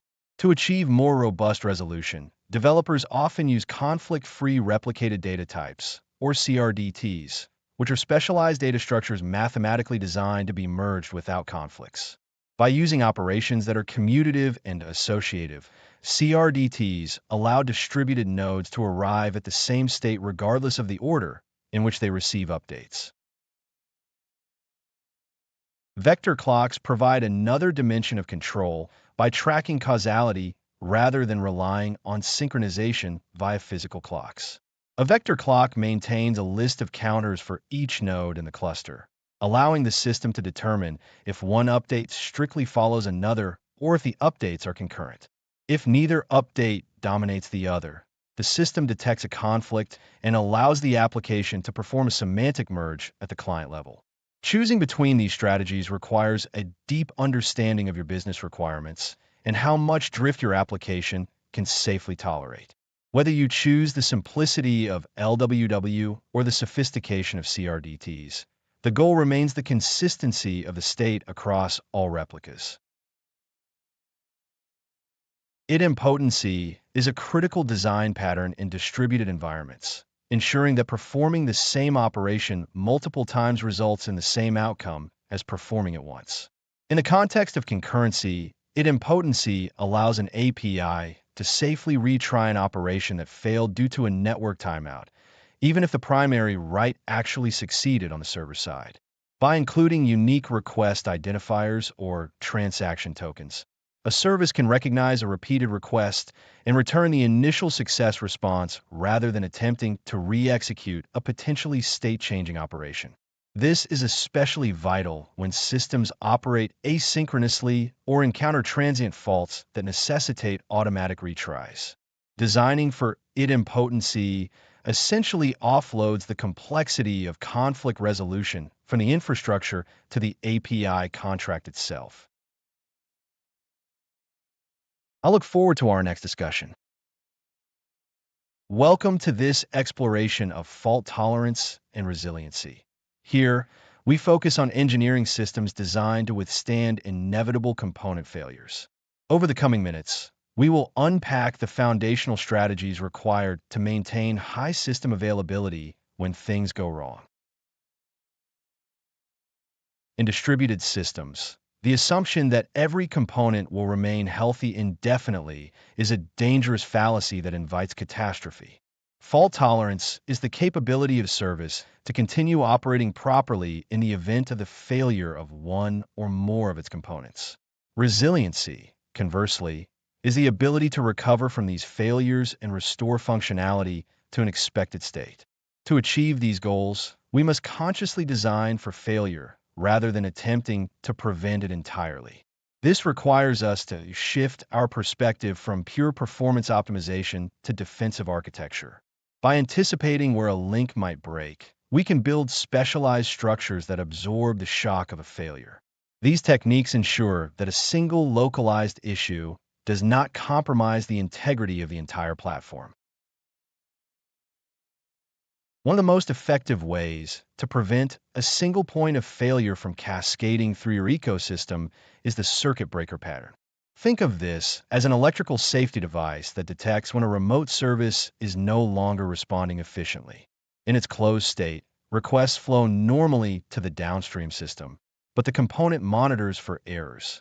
Once a specific failure threshold is reached, the breaker trips to the open state, immediately rejecting new requests without attempting to contact the degraded service. This provides the struggling system with a necessary period of breathing room to recover from load or deadlock. After a timeout, the breaker enters a half-open state, sending a limited number of test requests to verify if the underlying issue is resolved. If those test probes succeed, the breaker returns to the closed state, allowing normal traffic to resume. When a service is unavailable, we often reflexively employ retries, yet naive retry logic can quickly transform a minor incident into a systemic outage.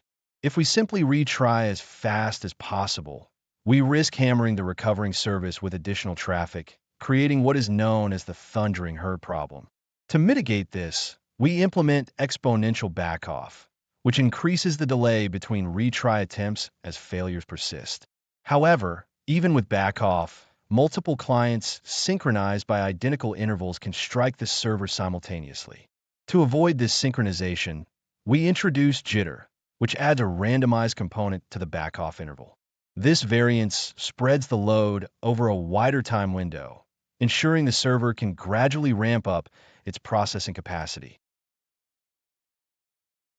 Isolation is another critical pillar, and we use the bulkhead pattern to prevent ripples of failure from leaking across the service boundaries.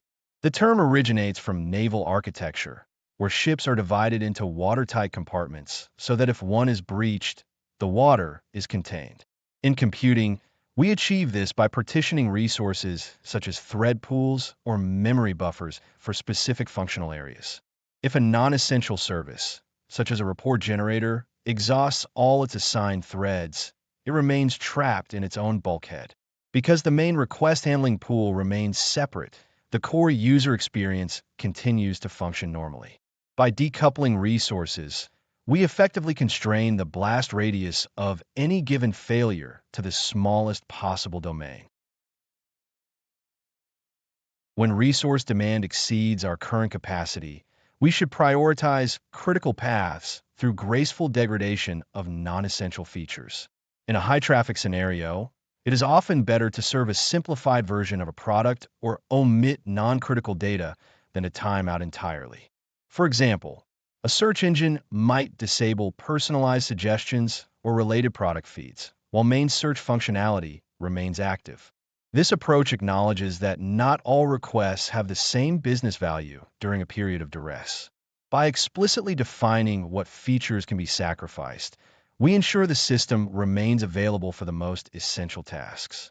This strategy requires constant monitoring to determine when to trigger these cutover mechanisms. Finally, we address infrastructure-level reliability through failover and replication strategies. Active-passive failover ensures that a backup system is ready to take over the workload should the active system perish. Ideally, we want this failover to be as rapid as possible to minimize the impact on the end user. Coupled with robust data replication, we can ensure that if a primary data store becomes unreachable, secondary instances can be promoted to fill the void. These foundational techniques, when paired with the granular patterns we have discussed, build a comprehensive shield against the inherent entropy of distributed computing. Designing for resiliency is ultimately about managing the blast radius of failures through intentional isolation and redundancy. See you in the next lecture. Welcome back. In this lecture, we examine how the distribution of data across a cluster directly dictates the availability profile of your entire system. Data partitioning, often referred to as sharding, is the fundamental mechanism we use to distribute datasets across multiple nodes to improve performance and scalability. When we slice data, we inevitably introduce dependencies between the partitioning strategy and system availability. If a partition becomes inaccessible, the availability of the data contained within that shard drops to zero unless redundancy measures are in place.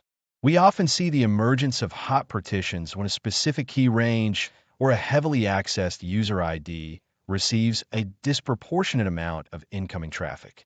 This creates a bottleneck where a single node struggles under the load while other nodes in the cluster remain idle. Managing this phenomenon requires dynamic rebalancing strategies, which involve moving data blocks between nodes to equalize the workload. Rebalancing is a non-trivial operation because it consumes network bandwidth and CPU cycles, potentially increasing latency while the move is active. Therefore, choosing a partitioning key that offers high cardinality is essential to distributing the load naturally and avoiding these hotspot scenarios. When we consider the structural arrangement of nodes, the distinction between master-slave and multi-master replication models becomes critical for availability. In a master-slave configuration, all writes are directed to a single primary node, which then propagates updates to the replicas. If the master fails, the system experiences a window of downtime until a promotion protocol elects a new primary, potentially leading to a single point of failure at the partitioning layer if not mitigated by automated failover mechanisms. Conversely, multi-master architectures allow writes to any node, which significantly improves write availability since there is no single primary bottleneck. However, this flexibility introduces significant complexity regarding conflict resolution and data consistency, as different nodes may receive updates for the same record simultaneously. These strategies demand a disciplined approach to redundancy, such as utilizing shadowing where a standby node mirrors the primary, ensuring that the transition during a failure is as seamless as possible. Without these protocols, the partitioning layer remains a fragile component susceptible to hardware failures or network partitions. To manage the inherent trade-offs between consistency and availability in a partition network, we rely on the concept of quorum, mathematically defined as R plus W greater than N. In this model, N represents the total number of replica nodes, while R and W represent the minimum number of nodes that must participate in a read or write operation, respectively. By ensuring that the sum of the nodes participating in these operations exceeds the total count of replicas, we create an overlap that forces a consistent view of the data. For instance, if you write to a majority of nodes and read from a majority, you're guaranteed to encounter at least one node that holds the most recent update. This approach allows developers to tune the system's behavior based on requirements, such as choosing weaker consistency in exchange for lower latency or higher availability. It is a powerful tool for maintaining integrity even when the underlying infrastructure suffers from partial failures, provided the configuration is correctly matched to the desired reliability goals. See you in the next lecture. Welcome to the section on performance tuning, where we will examine the specific mechanics of latency in distributed architectures. We will look at how to measure it effectively and discuss concrete strategies for minimizing system response times. In distributed systems, latency is rarely a single, uniform value. It is the cumulative result of various bottlenecks, starting from network propagation delay to the overhead incurred by serialization and deserialization processes. When moving data across nodes, the physical limitations of speed of light and network congestion impose a baseline delay that we must account for. Beyond the wire, our own infrastructure decisions, such as waiting for slow disk I/O operations or suffering from unpredictable pauses caused by garbage collection cycles, add significant jitter to our responses. It is critical to recognize that these events are not always constant.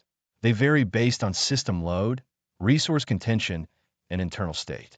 By identifying these sources, we move from vague notions of performance to targeted engineering improvements. We cannot optimize what we do not measure or understand at a granular level. Therefore, analyzing these individual components is the necessary first step in building a responsive, high-performance architecture. When analyzing performance, relying on average latency leads to a dangerous misconception of the user experience. An average metric hides the fact that a small subset of users may be experiencing catastrophic delays, commonly referred to as tail latency. We measure these extremes using percentiles such as P99, representing the threshold below which 99% of requests fall.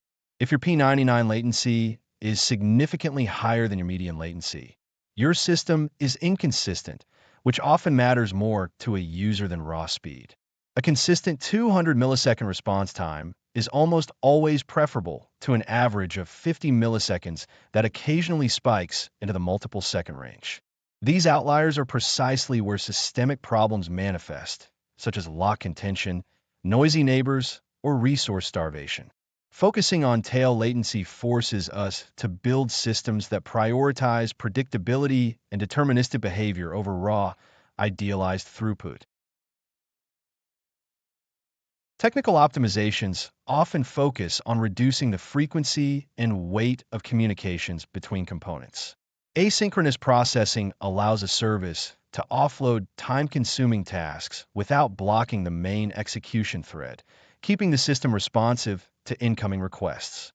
Similarly, connection pooling is indispensable because it avoids the prohibitive overhead of repeated TCP and TLS handshakes for every transaction. When services must communicate, the format of the data itself plays a major role in latency. While JSON is human-readable, the computational cost of parsing it is substantial compared to binary formats like protobuf. Using efficient serialization reduces both the CPU usage and the total payload size sent over the network. Compression algorithms, such as gzip or Brotli, further reduce the effective bandwidth needed, assuming the client supports the requested content encoding during the negotiation phase.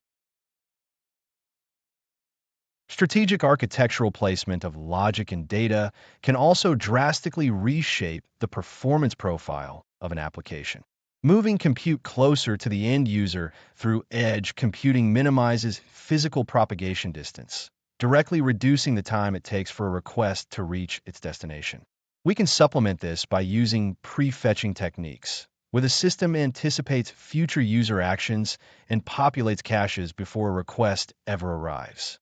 Batching is another powerful tool, as it allows us to combine multiple operations into a single network call, reducing the cumulative cost of per request overhead.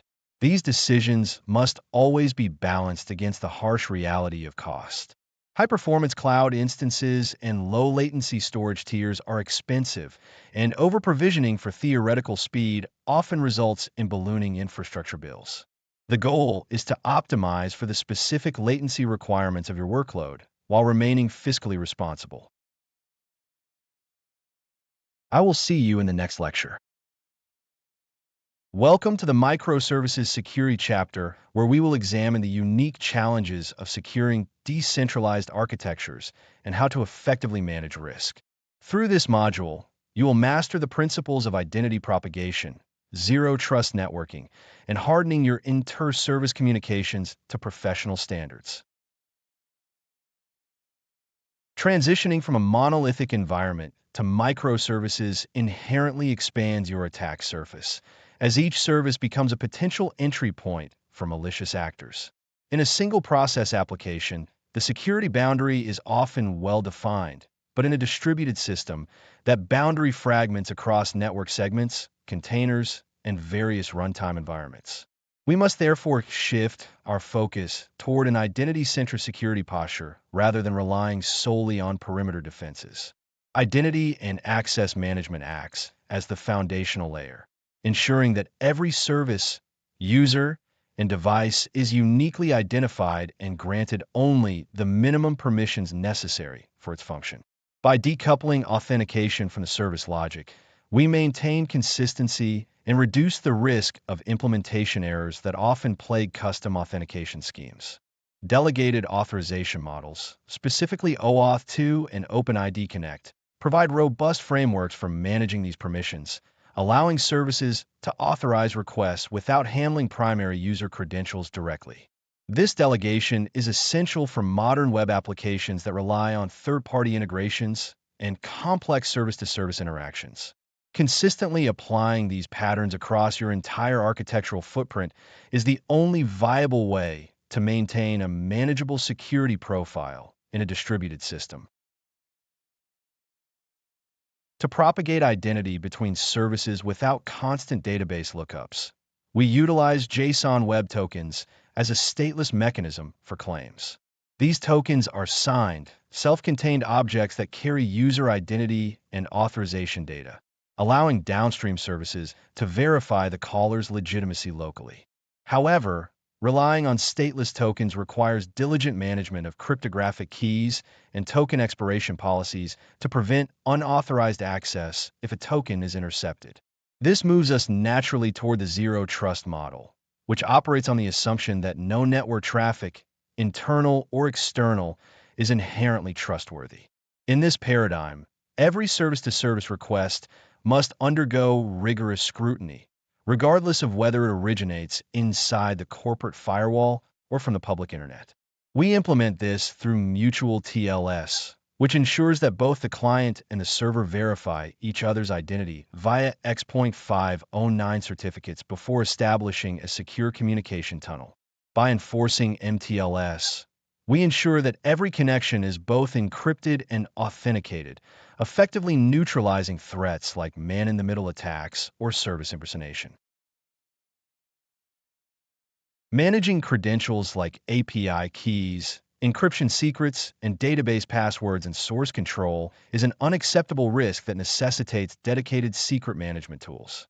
Platforms such as HashiCorp Vault or AWS Secrets Manager provide centralized, encrypted storage with granular access control and automatic rotation capabilities. By centralizing secrets, you minimize the risk of hard-coded credentials leaking into your codebase and provide a unified audit trail for secret usage across your infrastructure. Beyond credential management, we must also apply rigorous best practices at the API layer to stop common injection and resource exhaustion attacks. This includes strict input validation and sanitization, which ensure that incoming data conforms to expected schemas, as well as rate limiting to protect services from being overwhelmed by spikes in traffic. Properly configuring cross-origin resource sharing is equally important, ensuring that only trusted domains can interact with your front-end APIs. These measures are components of a larger commitment to defense in depth, where security is layered across the infrastructure, the network, and the application levels. By integrating security into every layer, you ensure that failure in one area does not lead to a total compromise, creating a resilient system capable of weathering diverse threat vectors. I will see you in the next lecture. Welcome to the final chapter of our course, where we synthesize everything we have discussed into a cohesive framework for architectural decision-making. We will examine how to apply these concepts under the pressure of a technical interview.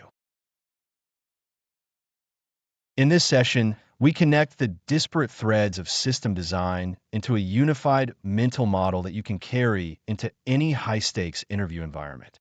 Too often, candidates dive immediately into selecting technologies without anchoring their design in reality. The vital starting point remains the requirements-first approach, where the scale, traffic patterns, and data volume dictate the architecture.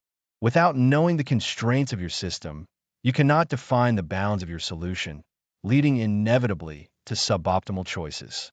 You must treat every technical interview as an exercise in constraint satisfaction rather than a pursuit of the latest industry trend. By grounding your proposals in verified requirements, you establish a baseline that allows you to defend your decisions against any line of questioning. This approach minimizes irrelevant design pathways and keeps the focus purely on meeting the functional and non-functional goals of the request. When navigating the design space, the fundamental trade-offs remain your constant companions throughout the process. The CAP theorem serves as a sobering reminder that perfection is rarely attainable, requiring us to consciously sacrifice consistency for availability or partition tolerance, depending on the business context. Similarly, the tug-of-war between latency and consistency defines the user experience, while the balance between throughput and reliability determines the operational overhead. You are not searching for a mathematically optimal global solution, but rather an appropriate one that solves for the specified scope. An e-commerce platform requiring strict transactional integrity will have vastly different trade-offs than a social media feed optimized for low-latency delivery. Recognizing these tensions early in the conversation demonstrates that you understand the realistic limitations of distributed computation. Throughout this curriculum, we have dissected high-level components that act as the building blocks for modern distributed systems. Load balancers facilitate traffic distribution, while caching layers and content delivery networks drastically reduce pressure on downstream services. We analyzed how databases, whether relational or non-relational, dictate the data access patterns of the entire application. Sharding strategies allow us to grow horizontally, while messaging queues decouple services to improve overall system responsiveness and fault tolerance. These are not merely individual parts to be memorized, but rather mechanisms to be orchestrated in harmony to fulfill specific architectural objectives. Your task during an interview is to demonstrate an understanding of how these components interoperate under various load profiles and failure scenarios. To bring these elements together, you need a reliable process to navigate the interview, which begins with the clarify, propose, deep dive, and pivot cycle. First, Clarify the requirements and scope to ensure you are not solving for a hypothetical problem that does not exist. Second, propose a high-level architecture that addresses those clarified requirements without jumping into premature optimization. Third, perform a deep dive into the critical components or bottlenecks to show your depth of knowledge in specific domains like sharding or replication. Finally, be prepared to pivot when new variables are introduced, such as a sudden change in traffic patterns or a new requirement for data consistency. This structured approach provides the consistency needed to perform well, even when the specific system being designed is unfamiliar to you. Ultimately, remember that there is no perfect architecture, only the most appropriate one for a given set of constraints. Systems are inherently dynamic, and what works today may struggle as your traffic volume shifts or your business logic evolves in complexity. Maintain an architectural mindset by continuously observing how emerging cloud-native patterns and evolving distributed systems theory can be integrated into your toolkit. The ability to learn and adapt your design choices based on new evidence is the ultimate skill of a senior engineer. Take these foundations, practice them through diverse scenarios, and remain critical of every technical decision you make. You now possess the framework necessary to approach any system design problem with logic, rigor, and technical confidence. See you next time.